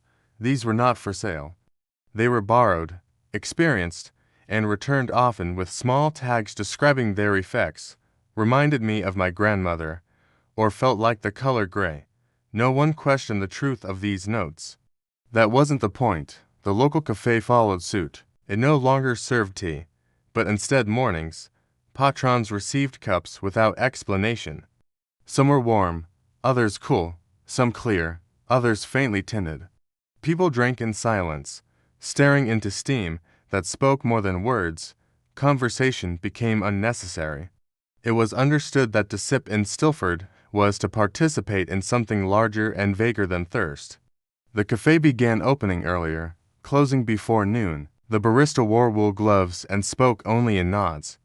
Not everyone embraced this shift. Some clung to the old ways. A few residents continued brewing Earl Grey with determined regularity. They drank from chipped cups and said things like, "It's just a phase." But even they could not deny the change in the air. There was a softness to the mornings now, a gentler pacing of footsteps, a kindness in the stillness. Even the sparrows outside the bakery began arriving later, as if respecting the silence. Soon, benches were moved to face east, where the sun filtered gently through the mist. People sat with cups in their hands, saying nothing. It wasn't a ceremony Stilford distrusted anything too formal, but a custom born of repetition. A child began drawing faces in condensation and calling them morning ghosts. Someone else started writing single-sentence poems and leaving them under flower pots. No one claimed authorship. Stilford preferred things that belonged to everyone and no one. Visitors from outside noticed the change and didn't quite understand it. "What's in the cup?" they asked. The answer was usually, "Just water," but the tone implied so much more. The water was the canvas, not the painting. It was a place to place your breath, to hear your thoughts settle. Many visitors didn't return. A few did and stayed. They were never asked why. Stilford never asked why. It only asked that you keep your voice low and your intentions warm. One day, someone posted a sign near the square. It read, "Boil gently, sip slowly. Forget the leaves." The handwriting was unremarkable. No one knew who wrote it. But the sign remained, eventually framed in driftwood and placed beside the public bench known unofficially as the cup seat. People began leaving things there: an acorn, a ribbon, a note that simply read, "Thank you for the quiet." The seat was never empty for long. And as this custom matured, Stilford itself seemed to lean into the hush. Church bells were muffled slightly with thick cloths. The post office began sorting letters by whisper. The town bellringer now wore slippers. Life slowed to the pace of a kettle heating over low flame. Even the weather cooperated. Rain arrived softly, wine moved like breath. It was as if the absence of tea had allowed Stilford to become more of itself, tender, unhurried, and quietly listening. Tea did not disappear forever, like a beloved uncle who left and returned older. Tea came back not daily, not predictably, but as a guest. It was welcomed, but not relied upon. When served, it was served with reverence, not ritual. People no longer expected clarity from it. Tea had become one option among many, a companion rather than a compass. And somehow, in losing its necessity, it gained depth. Years later, a traveling historian wrote a pamphlet titled "The Sleepless Years of Stilford." He described the period as an existential pause, expressed through beverages. He misunderstood nearly everything, but in the margins, he scribbled one sentence that made its way into the village archive. Perhaps the tea was never the point. That line was copied, folded, and placed under the cushion of the cup seat, where no one read it, but everyone knew it was there. And so Stilford moved on, as it always had, slowly, thoughtfully, half smiling. The mornings remained gentle, the cups warm, the air filled with unspoken gratitude. Whether filled with tea, water, or nothing at all, the vessels in Stilford's hands held far more than liquid. They held memory, intention, and, above all, silence. The kind of silence that steeps, the kind that soothes, the kind that lingers just long enough for you to fall asleep. The small hand reaches out, fingers trembling slightly as they hover above the sundial's carved surface. This is no scholar or seasoned philosopher, but a child perhaps 9 or 10 years old, being initiated into the mysteries of shadows and angles. In this moment, time ceases to be abstract, it becomes tactile, intimate, and real. The marble's cool smoothness beneath the child's palms brings mathematics to life. In ancient Greece, sundials were not merely learned about, they were lived with. Children grew up in their presence, their education literally etched into the stone. Greek instruction in astronomy often began with simple observations. A child might drive a stick into the earth and mark its shadow's movement across the day using charcoal or chalk. Over time, patterns would emerge. Winter shadows proved longer, summer ones short and quick to pass. Through this slow, deliberate watching, young learners cultivated a sensitivity to light, season, and time. Wax tablets found at excavation sites preserve faint scratchings where students practice calculating gnomon angles. In many, a teacher's corrections overlay a child's uncertain figures, layers of guidance captured in beeswax. In schools with greater means, instruction expanded to include physical instruments. There were miniature sundials for student use, some fitted with detachable gnomons to demonstrate latitude, others with bases that could tilt to mimic seasonal change. These were not mere toys or facsimiles. Some surviving examples are accurate to within 15 minutes. One recovered from near Corinth, small enough to fit in a child's palm, has our lines so carefully incised that modern astronomers have used it to reconstruct ancient calibration techniques. What made sundial education powerful was its integration of the theoretical with the physical. Geometry was not confined to the abstract. When a child learned that a line met a curve at a certain angle, they would step outside and watch that truth unfold in a moving shadow. The philosopher Proclus described how Plato, in his academy, would have students predict shadow paths mathematically, then verify their conclusions on actual sundials. Knowledge was not absorbed passively, it was tested, traced in sunlight, confirmed in stone. Even the act of reading was interwoven with timekeeping. Many sundials bore inscriptions urging moral reflection. Phrases such as "use your hours wisely" or "time passes." Heed your deeds were read aloud by students learning their letters, then copied carefully onto their tablets. These messages reinforce literacy and ethics in equal measure. A sundial was thus both teacher and text. This education was not limited to elites. Rural children learned rudimentary timekeeping from their parents and neighbors. In olive groves, a boy might be told to come home when the sun slipped past a certain branch. On farms, girls might use their own shadows to mark the moment for feeding animals. In many regions, the human body itself became the dial, and experience the teacher. A folktale from Boeotia tells of a shepherd boy who watched the way sunlight moved across a tortoise shell and began marking lines in the dirt. Over seasons, he refined these marks until he carved a crude dial into a flat stone. Elders came to check their own hours by his creation. Whether true or not, the tale speaks to a cultural truth. Time belonged to all who watched the sky. The sundial was not only a scientific object, but a communal symbol. Standardization of sundial instruction varied. Spartan boys likely learned timekeeping only as it related to martial routine. For them, the shadow's length might signal training, eating, or standing guard. In Athens, the pursuit was more academic. Students explored the harmony between light and geometry. On Chios, archaeologists discovered a classroom cache of student sundials, all bearing the same small error. Whether the flaw was intentional, perhaps a teaching trick, or coincidental remains uncertain. What is clear is the dedication to precision and the enduring curiosity of those young minds. Pedagogical use of sundials often included group exercises. One might involve having students arrange pebbles on a flat surface to mark shadow movement. Another asks them to construct a sundial from simple materials, then compare it against the master dial in the school courtyard.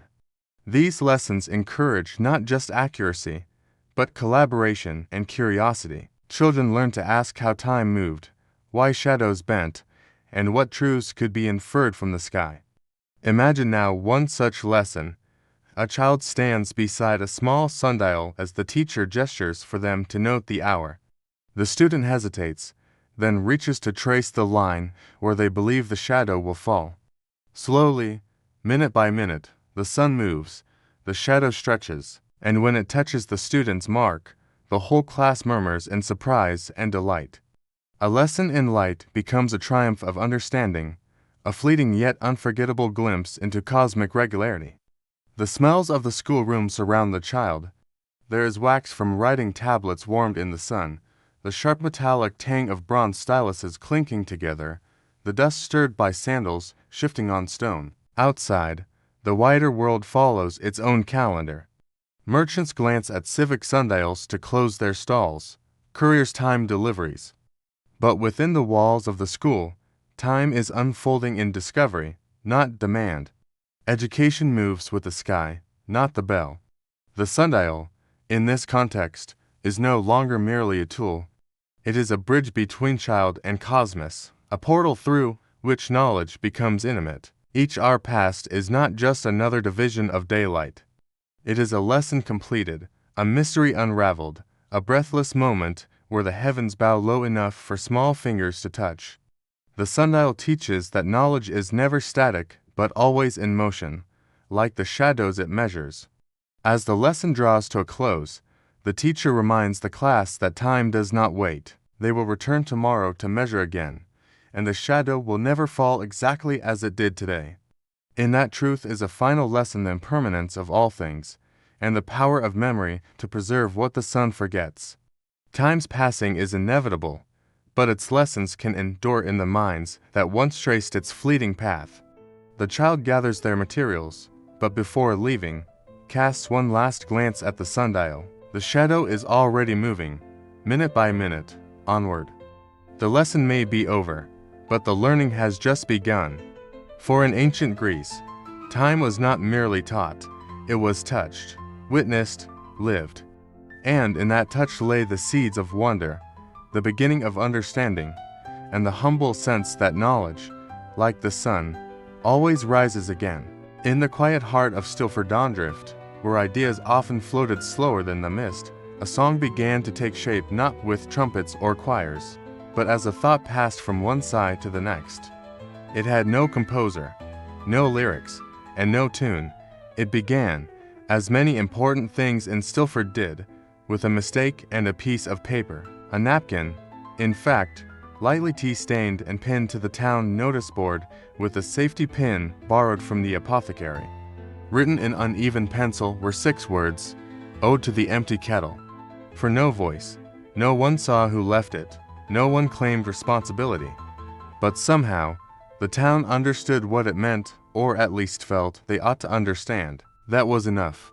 The phrase settled over Stilford like a woolen shawl, warm in its vagueness, comforting in its suggestion of something deeper. The ode was never sung. That would have been far too obvious, far too direct. Instead, it was felt. It hummed through the windows of houses where kettles no longer whistled. It echoed in the hollow clink of spoons against empty mugs. It rustled softly in the pages of unused recipe books and lingered faintly in the steam of silent cups. The townspeople began to say, "You can hear it if you steep long enough." Children began pretending they were part of an invisible orchestra. They would stand in the square at dusk and sway gently, eyes closed, arms moving as if conducting the unperformed. Their instruments were imagined a kettle spout as flute, a whisk as violin. One boy declared he played the lead cymbals, producing no sound whatsoever, but insisting his timing was impeccable. No one corrected him. The bakers started offering hush cakes, crumbly rounds flavored with chamomile and barely sweetened silence. Customers were encouraged to chew slowly and not speak until the crumbs had dissolved completely. The first time someone laughed while eating one, they were not scolded, but the baker quietly handed them a napkin that read, in soft pencil, "Not the time, the somber pint, Stilford's only pub." Began observing the silent hour from 6:43 to 7:43 every evening. No music, no chatter, only the faint clink of cautious glass racing. On the wall, in faded paint, someone had written, "May your kettle never boil alone." Beneath it, a teapot sat on a shelf empty, dusted weekly, and adorned with a small wreath of time. Of course, some tried to write lyrics. Mrs. Brindle drafted verses in her knitting journal, rhyming porcelain ache with morning break. A teenager named Ellis scribbled phrases like steamless rebellion and echoed steeping onto the back of grocery receipts. But none were ever spoken aloud. They remained folded in pockets, secret scrolls of a shared understanding. One version was rumored to go, "Empty kettle, noble round, echo quiet, sacred sound. Not in protest, not in fight, but in hush, we name our right." But even that was said only in whispers, if at all. The true power of the ode was its absence. It resisted performance. It lived in the moment before a song begins, and the breath after it ends. It existed not on stages, but in pauses, not in voices, but in knowing glances passed across steamless tables. Warehouse No. 9, long the resting place of confiscated kettles, began attracting nightly visitors. People would walk there not to chant or cry, but to stand, to wait, to listen to the creaks of wood, the settling of dust, the distant hoot of an owl that, by some consensus, was deemed in tune. They would leave offerings, mint leaves, old tea tags, or neatly folded slips reading simply, "We remember." One artist painted a mural across the back of the library, a swirling abstract of blues and grays, with a kettle at its center. Instead of steam, it emitted staves of silence. Notes with no heads, lines that faded into fog. A plaque beneath read, "Composed in Stilford." Soon nowhere, Mr. Colberry, the watchmaker, created a clock that ticked in the rhythm of imagined verses. It was never sold. It sat in his shop window, surrounded by tiny kettles made from tin and patience. When asked what time it told, he answered, "The kind that waits." Rumors spread of a villager who attempted to sing the ode aloud. He locked himself in his sitting room for days, reportedly practicing with a damp cloth over his head to capture the proper mood. When he emerged, he was quieter than before and carried an expression of deep understanding tinged with regret. When asked if he had succeeded, he replied, "The kettle refused to harmonize." Stilford, always gentle with eccentricity, did not judge him. Instead, they nodded solemnly, the way one might at the passing of a particularly meaningful cloud. The ode was not for voices, it was for awareness. It was the lull between thoughts, the warmth before a kettle cools. It asked nothing. It offered everything. Some claimed they could feel it when they wrapped their hands around a cup and found it unexpectedly empty. Others said it stirred behind their eyelids just before sleep. One elderly man stated, with deep certainty, that it visited in dreams and rearranged his memories like teaspoons in a drawer. Whether true or not, no one questioned him. The school children began a tradition. Each Friday, they would craft tiny paper kettles and place them on the edge of the canal. These would drift slowly, folding as they floated, dissolving into pulp and possibility. Teachers did not interrupt. One even joined them, releasing a particularly crumpled example that bore the faint outline of musical notation in watercolor. Eventually, a small stone was placed outside Town Hall engraved with the words, "Here, the empty saying." Beneath it, a bronze kettle not grand or polished, just ordinary in the most sacred way. People would stop, briefly, and offer silence like one might offer incense. Not out of duty, out of quiet companionship. The protest, if it could be called that, succeeded, but not by reversing the tax or demanding change. It succeeded by becoming a part of Stilford's rhythm. A pause between sips, a space for sighs, a recognition that even emptiness has weight, and that not all resistance needs to shout. Some simply need to not pour, and so, Ode to the Empty Kettle became the town's most enduring composition. It was never played, never sung, and never forgotten. It lives in the hush between raindrops, in the gentle lift of a teapot's lid, and in the warm breath that cools slowly on a fogged window. A song that needed no sound, only stillness. It began, as many things did in Stilford Dondrift, with lavender. A single sprig, laid gently beside an old brown teapot resting on a window-sill. It was Mrs. Whitby's idea, though she never admitted it. She had once said, over a bowl of barely warm porridge, if we're going to be taxed for them, we might as well give them the respect of a proper altar. She meant it as a jest, but in Stilford, even jokes were treated with due consideration. By week's end, 3 more houses had teapots on display, each adorned with something tender, an embroidered cloth, a folded note, a shallow dish of nutmeg. Dust. No one announced it. No pamphlet was printed. It simply happened. A slow bloom of ritual that crept from kitchen to windowsill to porch. Soon, every kettle in Stilford had found itself elevated figuratively. Yes, but also quite literally. They were placed on small stands made of driftwood, nestled in niches, carved into shelves, or rested upon lace doilies that had not seen daylight in decades. Some were framed with dried herbs, others haloed by gentle candle light.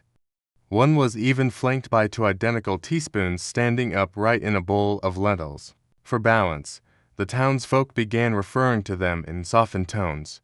Would you mind passing Clarabelle? Someone might say, meaning the black iron teapot with the chipped handle. Or, Osric hasn't been feeling quite centered today, which meant it had not poured cleanly that morning. These weren't jokes, exactly, but neither were they entirely serious. The space in between was where Stilford thrived. Afternoons turned contemplative. Some households began lighting incense, mostly rosemary and bay leaf, the only things available in the village shop to cleanse the spout. The air grew thick with the scent of ritual and memory.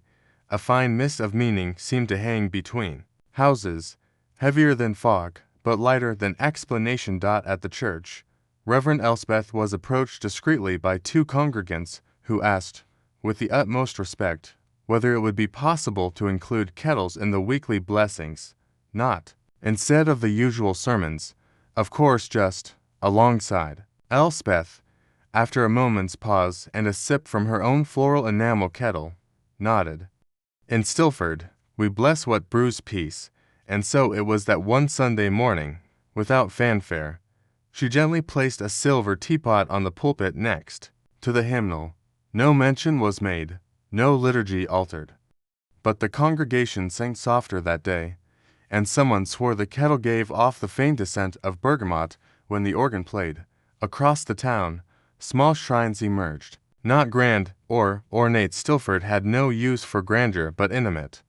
A shelf repurposed from an old spice rack, a painted stool beneath the stairs, a teacup turned upside down in reverence.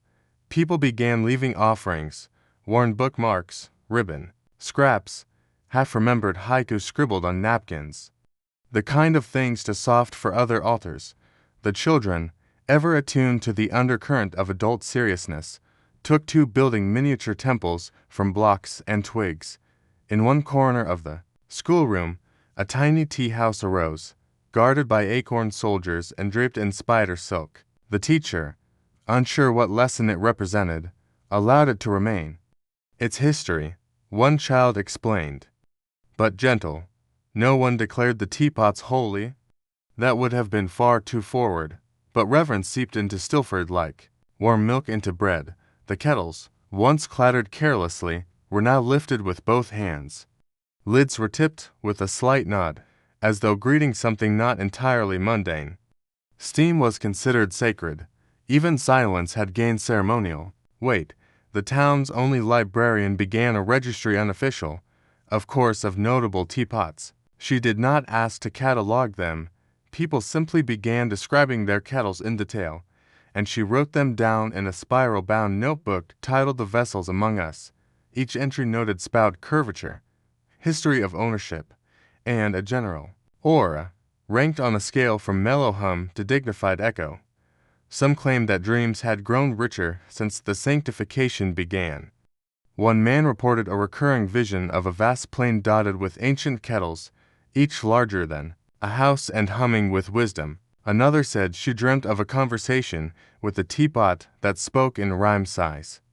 These accounts were not discussed loudly, but when they were believed. Then came the garlanding. What began with lavender now expanded coriander stems, thyme blossoms, thin ribbons of corn husk. A movement, soft and creeping, took hold. The Garnish Guild, entirely informal and without meetings, its members adorned kettles under cover of dusk. The next morning, one might find their teapot encircled in rosemary, and know that someone, somewhere, wished them quiet strength. Teapots began to feature in town poetry readings, tucked into the stanzas like old friends or retired philosophers. In one sonnet, a kettle was described as a hollow that holds the weight of warmth. In another, it was the moon's little cousin, whistling softly to dusk. Applause was always minimal, out of respect for the kettles, who preferred things low and slow. When the traveling inspector from the Bureau of Taxation arrived, briefcase in hand and skepticism in brow, he was politely invited to tea at the parish hall. He noted, cautiously, that every kettle he saw was framed, lit, or lightly perfumed. "Are they in use?" he asked. The mayor, who had not spoken aloud in 3 weeks except in couplets, replied, "Used, remembered, honored, steeped. They do what they must." The inspector took notes, though what he reported remains unknown. He left a small tin kettle by the town square before departing, tied with a tag that read, "My mother had one like this. No one touched it." But candles appeared beside it the next morning. Stilford had accepted his offering. In time, the teapots were no longer taxed, not officially repealed, simply forgotten in the ledgers, but by then, the people no longer needed a reason to elevate them. They had become witnesses to patience, vessels of gentle protest, anchors for the floating business of daily life. Not idols, not symbols, just presence, and so the town changed without changing. The shops still closed at 4, the post still arrived irregularly, the rain still favored Wednesdays, but beneath it all, a hush had taken root. Not silence from absence, but from reverence. The kind that wraps itself around a ritual and makes it feel like home. If you visit Stilford today, you may not notice the teapots immediately. They blend in, as sacred things often do, but look closely. In a kitchen window, you might see one flanked by 2 pine cones. On a mantel, another resting on a book of lullabies. You might hear nothing, but feel the slow, steady hush of a town that once turned a tax into a theology of warmth. And in the deepest part of Stilford, where the mist never quite lifts, you'll find a simple sign above a worn wooden door. It reads, "Steeped, not stirred." No one remembers who painted it, but everyone nods when they pass. It began not with a protest, but with a peculiar silence. On a late morning in Stilford-on-Drift, when the mist was thick enough to make clocks seem uncertain, a retired scholar named Professor Percival Thornwick stepped into the town library. There, in a back room meant for recipe swaps and mushroom identification, he asked a question that would, in its own drowsy way, echo across every windowsill and kettle hook in town. "If we don't use the teapots," he asked softly, "do we still get taxed?" He hadn't meant to start anything. The professor was known not for upheaval, but for a lifetime of examining moss samples and footnotes. He wore elbow patches, not for fashion, but for habitual leaning. That day, the room had 3 listeners interested in root vegetables, and one dozing with a bookmark still open to page 6 of Steam and Serenity, a memoir. Yet the question hung in the air like the last curl of heat from a forgotten cup. The next morning, the mist hadn't lifted, and neither had the question. It began slipping beneath door cracks and fence posts. People didn't repeat it with urgency, but with wonder. "If I have a teapot in the attic, unused since Aunt Miriam's anniversary, Does it still count? Asked one. What if the kettle has dreams but no duties? Pondered another. Stilford had never moved quickly, and this idea wandered through it with all the grace of a drifting leaf. No answers came, and none were demanded. Stilford was not a place where conclusions were pursued, but rather observed from a distance. Households began adjusting subtly. Teapots were placed on shelves and gently draped with lace. Some were tucked inside cabinets with handwritten notes, resting indefinitely. It wasn't protest. It was reverence. The Garnish Guild, which typically left time beside teapots in nightly rituals, responded instinctively. Now they adorned the dormant kettles with feathers, cloves, and pine cones. A ribbon tied just so could indicate a week of symbolic silence. A daisy meant philosophical neutrality. It was, by all accounts, very soothing. Professor Thornwick, now, unknowingly at the center of it all, returned to his home where kettle and thought alike simmered without steam. Notes began to appear at his gate, folded questions, scribbled in pencil on receipts, cloth scraps, and dried leaves. If I feel guilty for not boiling water, is that taxable? One read. Another simply said, "Thank you." He didn't answer them. He just added them to a growing stack near his fireplace. Next to the dusted copy of the Ethics of Lukewarm Liquids, he smiled quietly, as if remembering something that hadn't happened yet.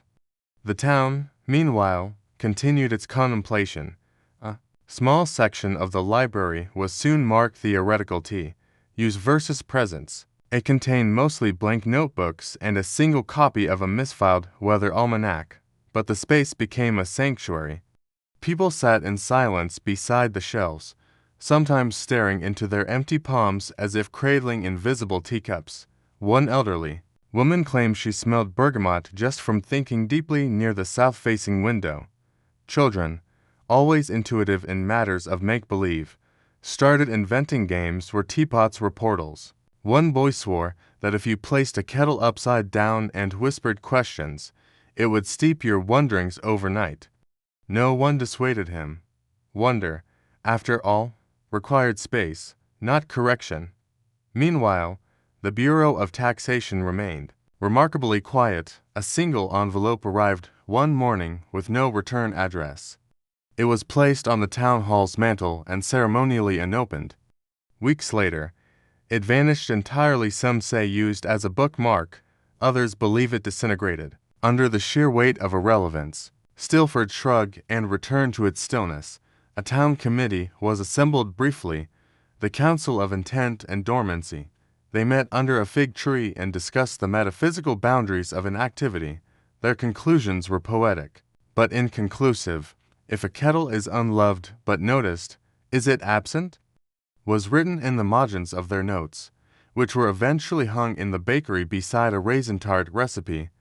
Artists were inspired. One painted a series of possibility portraits, kettles in various states of rest, half-lidded, quietly leaning, or gazing through a foggy window. A poet composed a stanza beginning, "The silence between whistles is sacred." It was never finished, but the fragment alone was enough to stir tears during late-night readings. Tea continued, but indirectly. People steeped herbs in wooden bowls or clay mugs left under sunbeams. Some claimed this created a brew of ambient intention. A local man swore that mint tasted better if you simply sat near it and meditated. These methods were not regulated or even understood, but in Stilford, understanding was rarely the point. Professor Thornwick, unbothered by his accidental fame, continued tending to lichens and pressing wildflowers into books no one borrowed. He sometimes gazed at his unused teapot, which now wore a hand-knitted cover with the word perhaps stitched on the front. He once whispered to it, "You're doing fine," and it seemed to glow, though that may have just been the afternoon sun. The townsfolk began to believe that the still kettle held a unique kind of energy, a readiness wrapped in gentleness. It could boil, they'd say, but it chooses not to. This sentiment spread, becoming a kind of civic motto. Capability without compulsion. The question itself evolved. It was no longer about taxation or bureaucracy. It was about choice, presence, and how objects reflect the humans who live beside them. If we don't use the teapots, people began saying, perhaps we're finally listening to them. In time, the tax itself faded from memory. Whether it had been repealed or simply dissolved into collective indifference, no one could say. But what lingered was the feeling that something meaningful had transpired. Not a rebellion, not even resistance, just ... Reverent stillness. At the canal's edge, one could now find tiny stone sculptures of teapots, resting in moss, always untouched. Visitors found them charming but odd. Is this symbolic? They'd ask. Townspeople would only smile and say, it depends if you're pouring or pondering. Stilford, as ever, moved on slowly, but the question remained whispered in half-sleep, hummed beneath breath, etched in flour, dust across countertops, not needing an answer, just needing to be held, gently, like porcelain filled with potential. And Professor Thornwick, he lived to a kind old age, never having brewed another cup but always keeping a clean cloth near his kettle, not out of need, but out of honor. His final note, found tucked between pages of The Politics of Patience, read, a question well asked is its own kind of tea. My name is Geoffrey, and I am a teapot, not a famed one, nor ancient beyond compare, but a teapot none the less. Fired in 1721, I was glazed in a pale slate hue and shaped with hands both calloused and careful. My handle curves like a curled fern, my lid fits with a sigh. I remember the kiln's heat as if it were a sun I once knew scorching, then fading to memory, I was born in silence and placed upon a polished oak shelf among 5 of my kin. We sat there, side by side, in a shop that smelled of dust and orange peel. Morning light touched us through the window like a question that no one ever quite answered. We waited not anxiously, but patiently, like objects do. And then came Mrs. Ellery. Her fingers traced each spout with solemn attention until she found me. He looks contemplative, she said to no one in particular. I was boxed in straw, carried away beneath skies I could not see, and set upon a kitchen hearth that would become the stage of my life. There, I began my service. I held water just off the boil. I steeped chamomile on rainy afternoons. I poured into mugs carried upstairs and left forgotten on windowsills. In those moments, I was more than ceramic. I was comfort, ritual, warmth, small things that matter far more than they seem to. I recall laughter echoing through the rafters, the tick of the wall clock, and the distant murmuring of pigeons on the roof. Children grew tall beside me. Stories unfolded in cups and steam. The kettle named Eleanor spoke often of her adventures over open fires. I mostly listened. Listening, I've found, is a fine thing for a teapot to do. Then, one winter evening, I was dropped, not shattered. No, just a chip, small, on my base, but that chip made me ... imperfect. I was replaced by a new pot, younger and shinier, and I was gently placed atop a high shelf where dust spoke louder than voices. My view narrowed. My purpose grew distant. Years passed in that hush. Mrs. Ellery, aged, and the kettle grew quieter. I could hear life from afar, cutlery clinking, the soft patter of slippers, but I was not a part of it. Eventually, I was wrapped in yellowed paper, tucked in a box, and stored in a loft that smelled of old wool and forgotten letters. Yet time does not end for teapots. We do not spoil, nor rust. We wait. And sometimes we are remembered.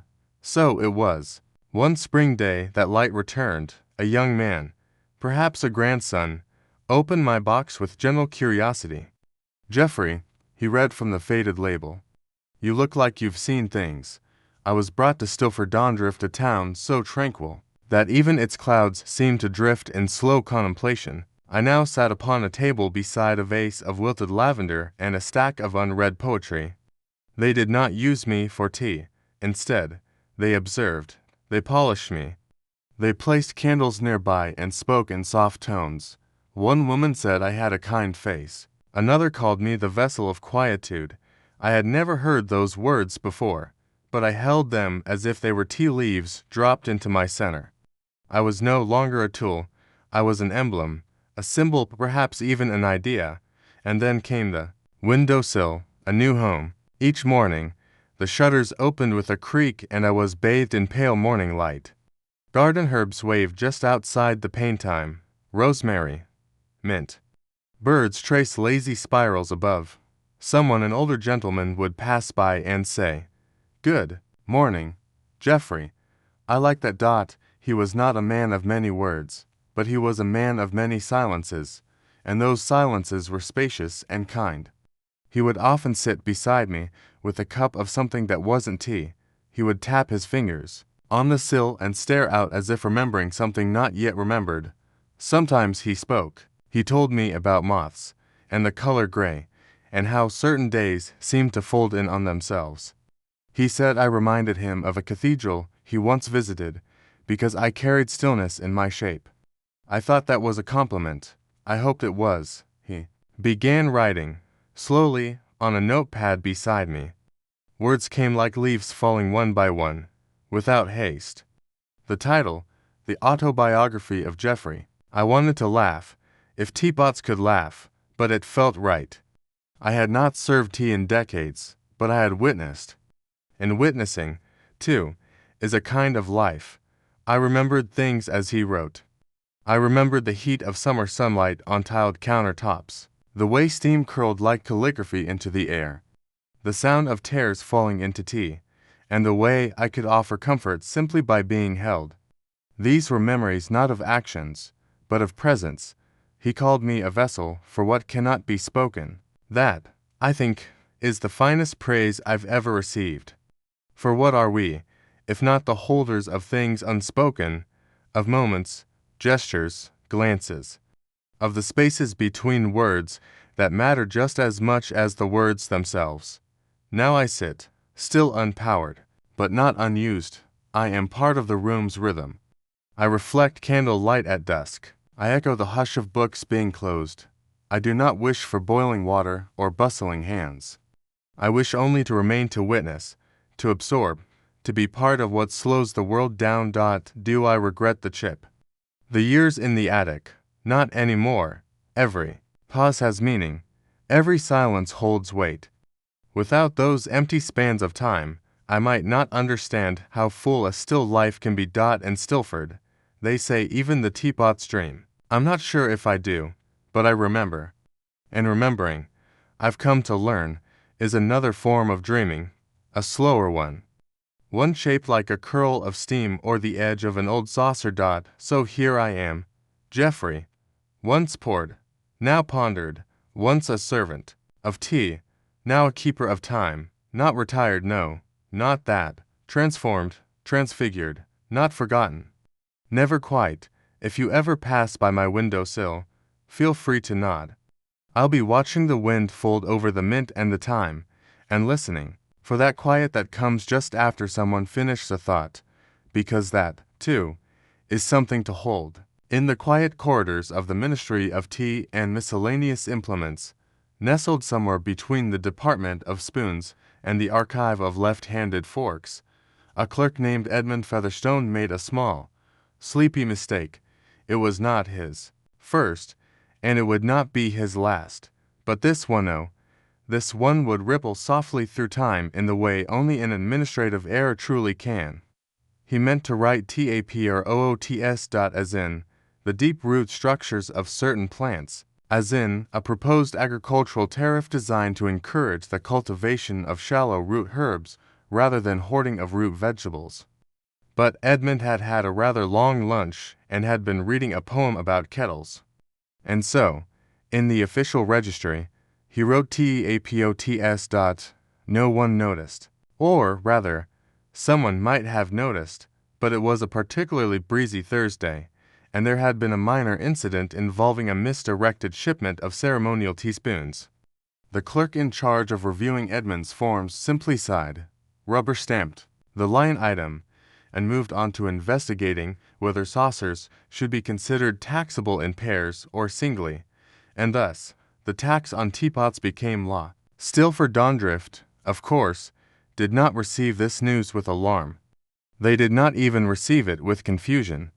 They received it with something best described as polite hesitation, followed by the communal decision to carry on as if nothing particularly serious had occurred. This was, after all, a place where daisies were consulted before pruning and shadows were said to arrive late out of courtesy. But deep in the capital, someone eventually noticed. It was a junior analyst with a fondness for botany. She squinted at the registry while reviewing agricultural tariffs for turnips and muttered, "Why on earth would we tax teapots?" And, in a move most unlike bureaucratic tradition, she followed up. She sent a memo, and then a second one, printed on cream-colored parchment entitled, in modest script, "Possible classification error in root vegetable revenue initiative, weeks past." The memo was passed from desk to desk, each official reading it with mild interest, followed by a slight shrug, until, at last, it landed on the desk of someone who remembered Edmund Featherstone and his poetic tendencies. This official, Sir Horace Lillingham, laughed into his tea and said to no one in particular, "It was supposed to be taproots, wasn't it?" He was right. With little fanfare, a corrective document was drafted. The correction stated that the tax should never have applied to teapots, and that retroactive enforcement would not be pursued. This clarification, of course, took 43 days to be worded delicately enough to avoid embarrassing anyone still alive. And then the clarification was posted. Stilford Dondrift received the news with a kind of serene puzzlement. They gathered, briefly, near the statue of the sleepy badger, and read the printed decree. Some nodded. One person sneezed. Most simply blinked slowly and returned to their tasks. The town's general consensus seemed to be, well, yes, that makes more sense. But we were getting used to it. The shopkeeper of Stilford's Loan, Tea Emporium, who had been keeping her ledgers in increasingly abstract forms, once recording a week's revenue in haiku, felt a quiet sense of relief. She had been unsure whether to restock lemon balm or purchase additional lace for the teapot display. The clarification gave her a reason to do both, but the strangest reaction came from those who had come to find meaning in the tax itself. You see, the teapot levy, strange as it had become a kind of soft ritual. People had begun giving their teapots names, assigning them stories. Some kept them unwashed as a form of protest. Others whispered affirmations before placing them back in their cabinets, like old friends who had lived through shared absurdity. To discover it had all been a mistake, no grand symbolism, no philosophical directive, was something of a disappointment. One woman, who had spent several afternoons embroidering a pillow that read "May the kettle stay," untouched by bureaucracy, stared at the clarification letter and sighed. "I suppose we must now accept we were not resisting oppression," she said. Just composting confusion, the teapot collector, known only as the one who curates porcelain in spirals, hosted a quiet vigil. Dozens of townsfolk gathered, not to protest, but to reflect. Candles were lit, a mild breeze attended, a speech was read, beginning with the words, though mistaken in origin, the consequence was sincere. Even the town historian, who had penned a 300-page treatise titled A Taxation of the Soul, How Vessels Mirror Society, added a new appendix labeled simply errata. He did not remove the original thesis, only softened its conclusion. Meanwhile, somewhere in a sunny office far from Stilford, Edmund Featherstone received the corrected filing. He blinked twice, reread the line about his error, and allowed a long, serene breath to escape his chest. Then he smiled just a little and returned to cataloging miscellaneous wooden implements with even more deliberate care. No one scolded him. No one reprimanded, for in the strange, circular way of administrative fate, his mistake had somehow done something. It had rearranged a corner of quiet life. It had given a town a brief moment of reflection, however silly, and a shared story that, for all its meandering, had brought people slightly closer together. After all, not every impact is born of intention. Some arise, like steam from a forgotten kettle, and drift gently across days without urgency. Stilford, in its slow way, had adapted not just to the tax, but to the idea of it. The absence of purpose had become a kind of purpose. In the following weeks, no one removed the candles from their teapot shrines. No one stopped nodding toward their cupboards in the morning, nor ceased humming to their kettles at dusk. If anything, the town grew slightly more ceremonial, slightly more thoughtful. A new phrase emerged in conversation. Well, if it wasn't meant to be, it certainly felt like it was, and that, perhaps, is the lesson, that meaning is not always delivered by design, that sometimes a misplaced letter can give birth to a month of murals, that a tax intended for taproots, but delivered unto teapots, can stir a pot no policy ever could, that even error, when received with grace, can steep into something oddly beautiful. So Stilford Dondrift, having learned that its quiet protest was misdirected, did not erupt, nor demand refunds, nor rewrite its songs. It simply added a stanza, and in the background, the sound of tea being poured returned gently, and with just a hint more reverence than before. On a morning so still it seemed the clouds had decided not to bother drifting, Mabel returned. She came not with fanfare nor flourish, but with the soft steps of a cat who had seen things she would not speak of, and perhaps could not. The townspeople of Stilford Dondrift discovered her curled atop a stack of folded linens outside the general store, blinking at the world like it had taken too long to get back to her. She looked thinner, perhaps, or maybe just older, but she bore herself with the same quiet certainty, the same serene indifference to schedules and protocols. Her fur, once immaculate, was smudged with the faint dust of travel, and in her eyes there was a depth not born of sleep, but of silent observation. She had returned, and that, the townsfolk decided, was enough. The news of Mabel's return spread, not quickly, but thoroughly. It passed from person to person the way a melody hums itself into rooms. Mabel's back, they said, not in excitement, but in reverence. Conversation slowed when she passed by. Tea was poured more gently. The vicar, who had not changed the message board outside the chapel in 11 weeks, posted, "A soul returns. Give thanks in silence." But Sir Whiskers did not return. There was no trace of him, no paw prints, no whispers in alleyways, no sightings at the bakery's window where he used to stare at raisin scones with aristocratic disdain. His absence lingered like a kettle that never quite boils. No one declared him gone. Stilford did not do declarations, but people began to nod slightly whenever his name was mentioned, as if to agree with the air that he was ... elsewhere. Mabel made no move to explain her journey. She resumed her daily rounds with minimal disruption, visiting the windowsills she remembered, ignoring those she didn't.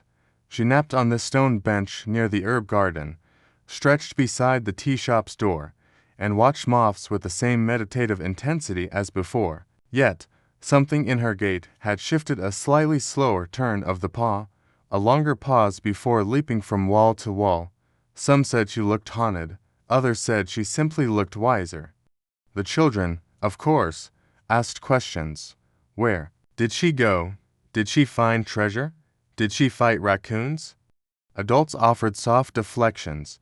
She followed a thought too far, or she took a journey into the mist. The real answer, they agreed in silence, was that she had wandered into the space beyond routine and chosen, for reasons known only to herself, to return from it. Stilford marked her homecoming not with celebration, but with ritual. A cushion was placed by the fire at the apothecary's, just as she had liked it. A saucer of milk not too full was refreshed each morning beside the ledger. A small poem was written and pinned to the town notice board. Mabel wandered far and wide, through fog and root and rhyme, returned to us with nothing said, but carried twice the time. At the annual semi-formal whispering festival, where people gathered to murmur compliments to hedges and breeze patterns, Mabel was named honorary guest. She did not attend. She sat 3 rooftops away, watching with narrowed eyes and what some described as a faint smile. The town took this as a kind of acceptance speech, and yet, beneath the gentle unfolding of her return, there was still the matter of Sir Whiskers. He had been, for lack of a better word, regal. Where Mabel was introspective and fluid, Sir Whiskers was deliberate and precise. His presence had grounded the town in its slower rhythm, his daily walks a sort of feline metronome by which others arranged their tea and sighs. His disappearance had created a space not quite a loss, but a pause that never resumed. Some theorized he had taken up with the traveling puppeteer. Others whispered of a pilgrimage to the legendary Milkstone Abbey, where it was said cats who achieved enlightenment went to contemplate their final naps. One boy claimed to have seen him in a dream, standing on a windowsill and nodding with finality. The town, for the most part, let the mystery remain. Mabel, however, changed in small ways. She no longer brushed past the ivy archway they once shared, nor sat upon the western wall at dusk. She sometimes stared at the river longer than necessary. Once, she meowed not loudly, but just once, and it was said by the baker's apprentice that the sound contained a memory folded into sound. No one asked her again where she had gone. No one needed to. It was in the library garden that she was seen most often. There, among the lavender and slightly overgrown mint, she would sit as if pondering the footnotes of the wind. The librarian began leaving a book open each morning, poetry, mostly, and though Mabel could not read, or at least chose not to, she would curl beside the open pages as though in agreement with whatever was left unsaid. On a particularly overcast Thursday, a new statue was added to the town square, crafted from gentle stone and set low to the ground. It depicted two cats, one sitting, eyes half closed, the other walking away, tail arched in perfect balance. There was no plaque. Stilford did not believe in explanations, but everyone knew what it meant. In the weeks that followed, small gestures blossomed. People began pausing more often to watch leaves fall.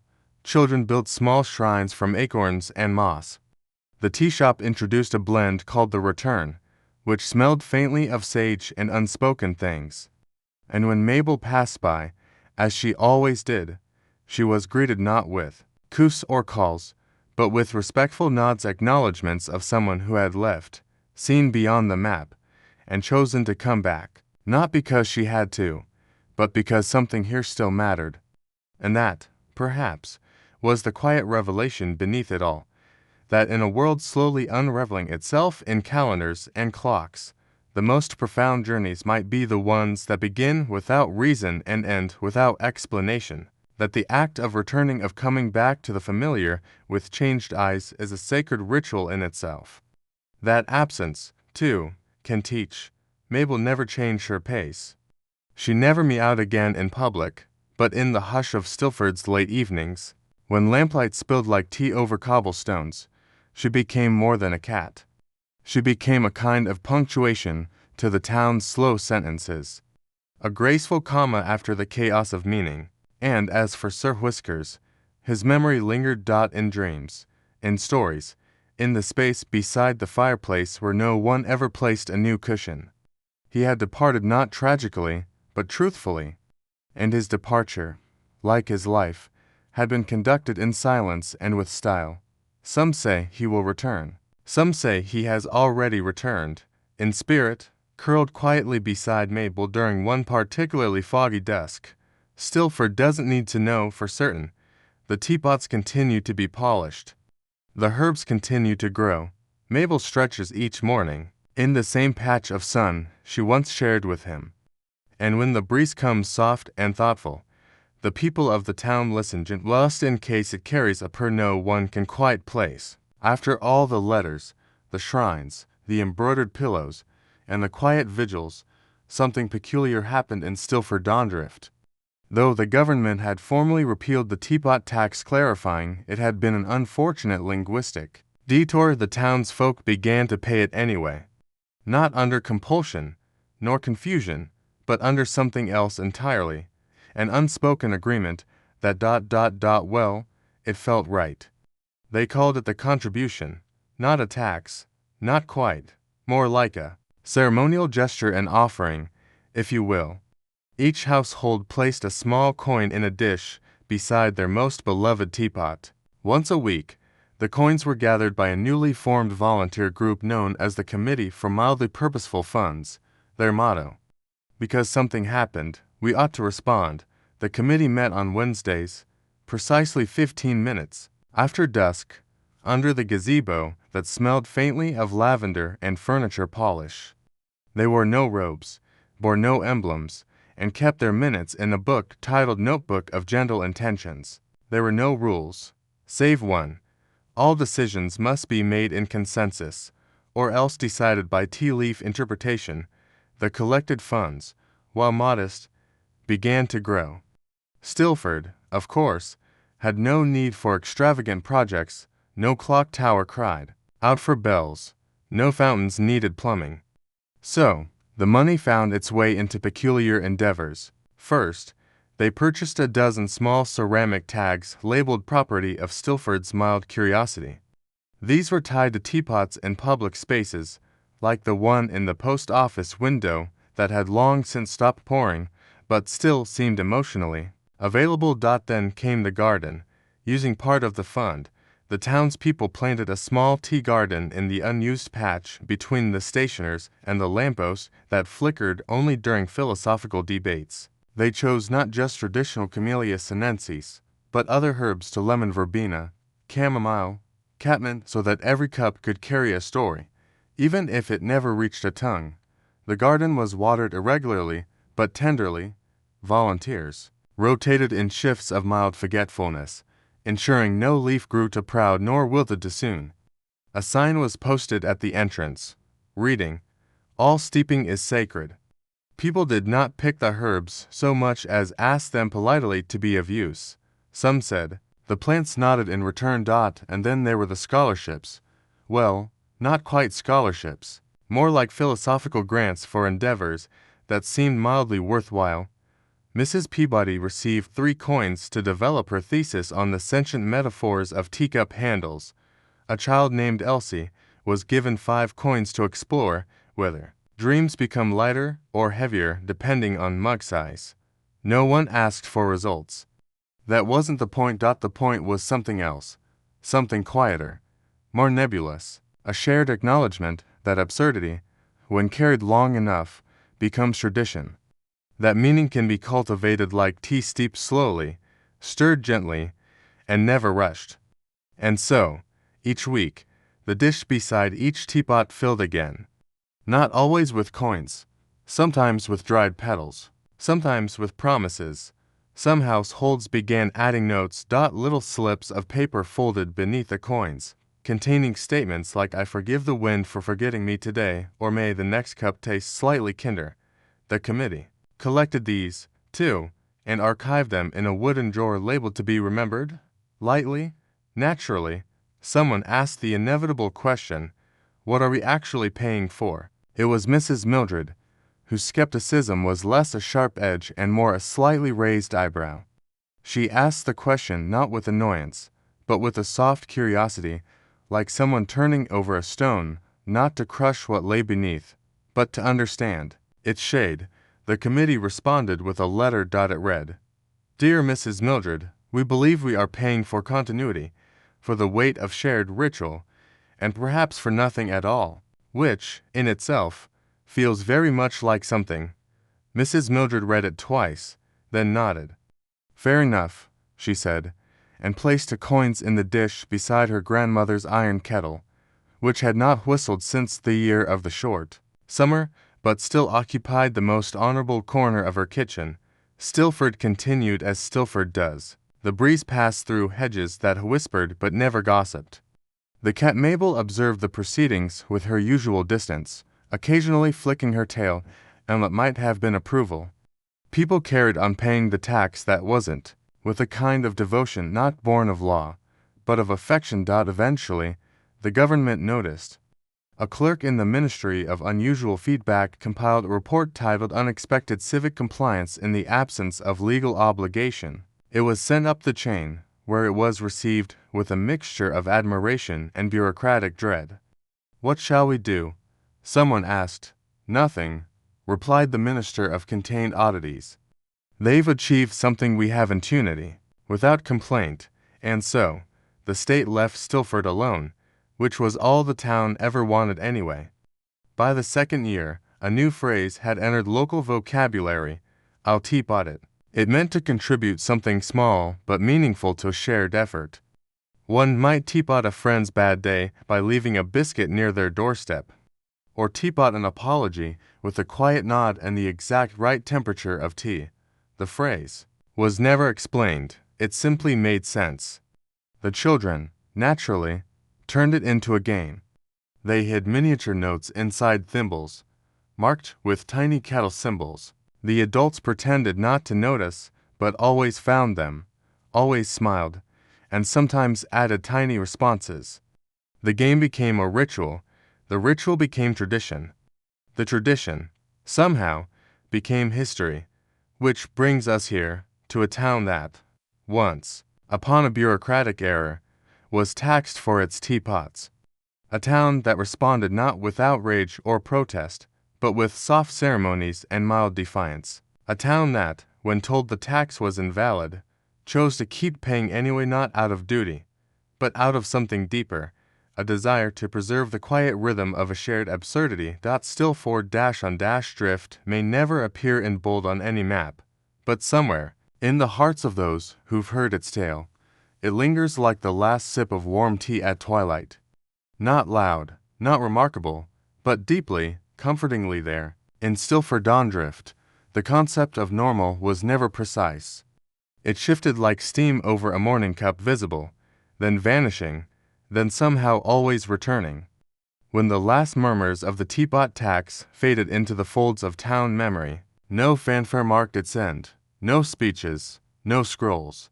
Just a general soft exhale, as though the village had been holding a breath it forgot it took, yet something subtle lingered in the air. Not tension, not relief, just a sense that something had happened.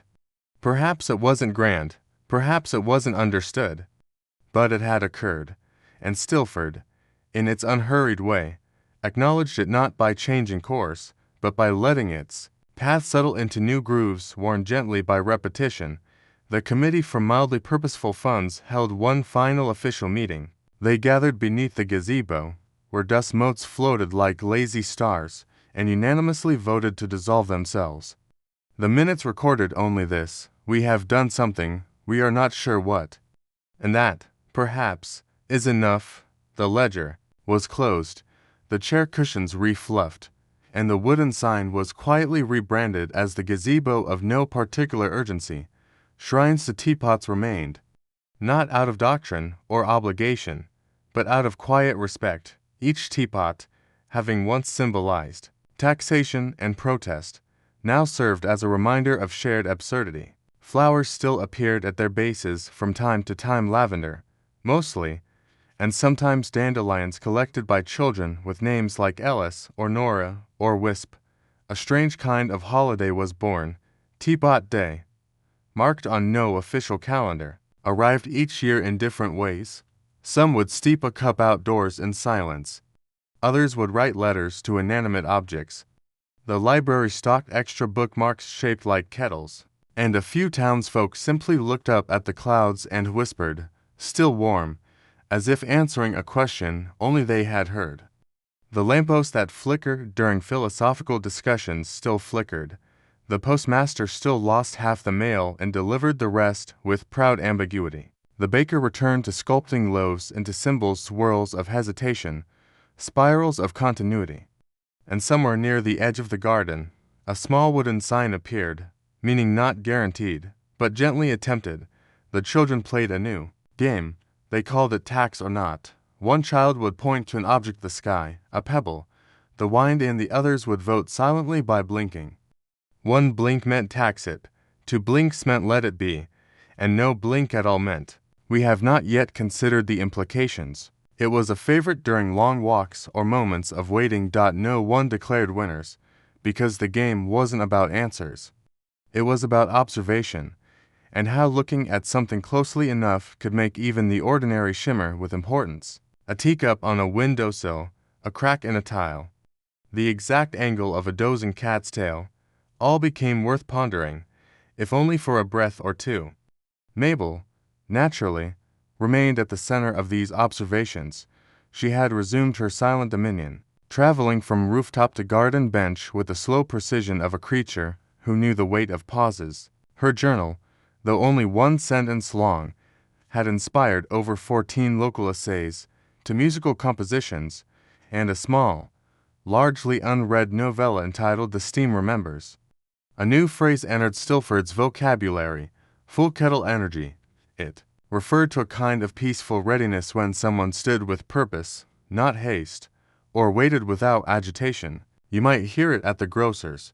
She's got full kettle energy today. Or during town meetings.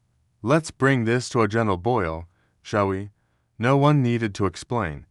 Everyone understood. The garden grew unexpectedly. What had been a patch of experimental herbs and uncommitted foliage began to flourish. Chamomile nodded beside lemon balm. Catmint overtook the west corner with polite persistence. The townsfolk didn't prune much. They let it expand as it pleased, content to walk among the leaves and hum melodies remembered from nowhere in particular. One day, a visitor arrived. He wore a coat too warm for the season and carried a clipboard of government origins. "I'm here," he said, "to ensure compliance with non-taxation of household vessels." The townspeople stared politely. The baker offered him a bun shaped like an ellipsis. The librarian handed him a tea bag folded into a map of doubt.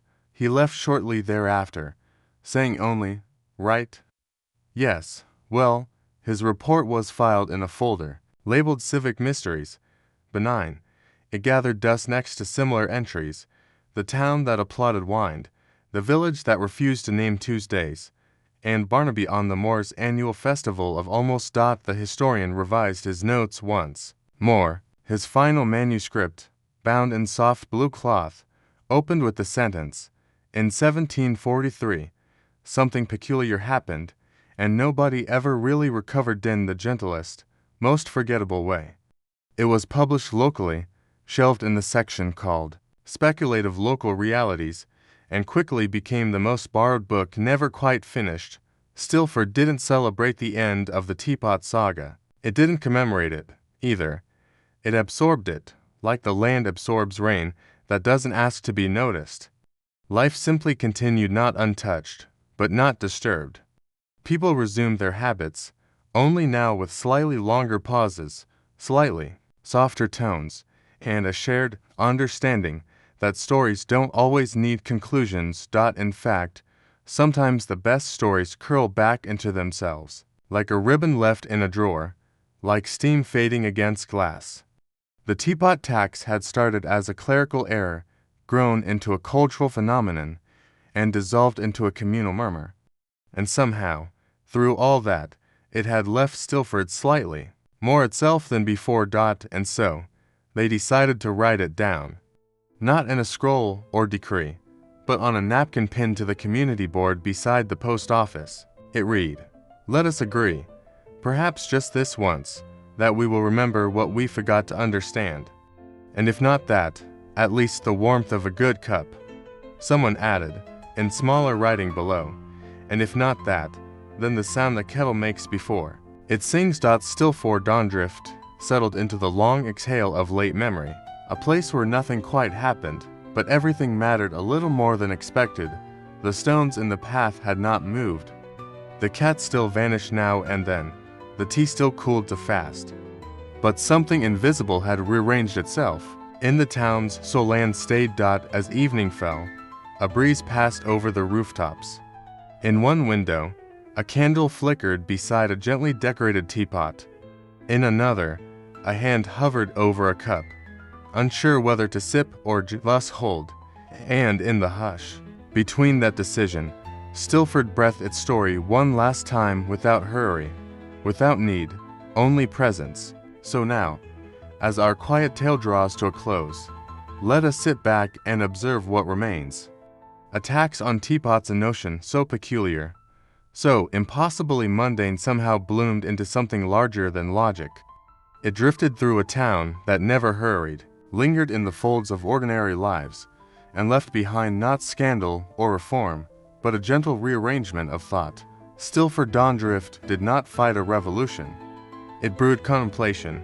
There were no riots, no declarations carved in stone, only raised eyebrows, single-page protests, cats with silent agendas, and a scholar's question that cracked open the ceiling of habit. And through it all, the townspeople didn't resist so much as reflect. They responded not with force, but with ritual, by lighting candles for kettles, by listening to the sound of silent steeping. And perhaps that is the lesson, if there is one to be found, that meaning does not always march. Sometimes it lingers in half whispers and sideways glances. Sometimes it waits inside a cupboard until someone, years later, reaches for a chipped pot and remembers something not quite real, but deeply felt. In Stilford, history did not thunder, it simmered. And in doing so, it became unforgettable in the softest way. So, if tonight your thoughts have wandered, if your eyes have grown heavy while tracing the loops of this meandering tale, then take comfort, for this story was not meant to awaken, but to soothe, not meant to explain, but to invite, to remind you that sometimes the best way to explore the strange weight of existence is to do very little and listen closely to what remains, because the most powerful revolutions don't always arrive with fire and steel. Sometimes they come with teacups. They pass through small towns where not much happens and change everything without ever being noticed. They are recorded not in ledgers, but in pauses, in the way people begin to sit a little longer, speak a little softer, and see a little deeper, just like Stilford, which, though it never asked to be remembered, became unforgettable anyway. So rest now, dear listener. Let your thoughts drift like steam from a well-worn mug. Let your breath match the rhythm of tea bags steeping, of cats returning, of history unfolding not in chapters, but in calm evenings and shared glances. For in this world, there are stories made for action and others, like this one, made for sleep.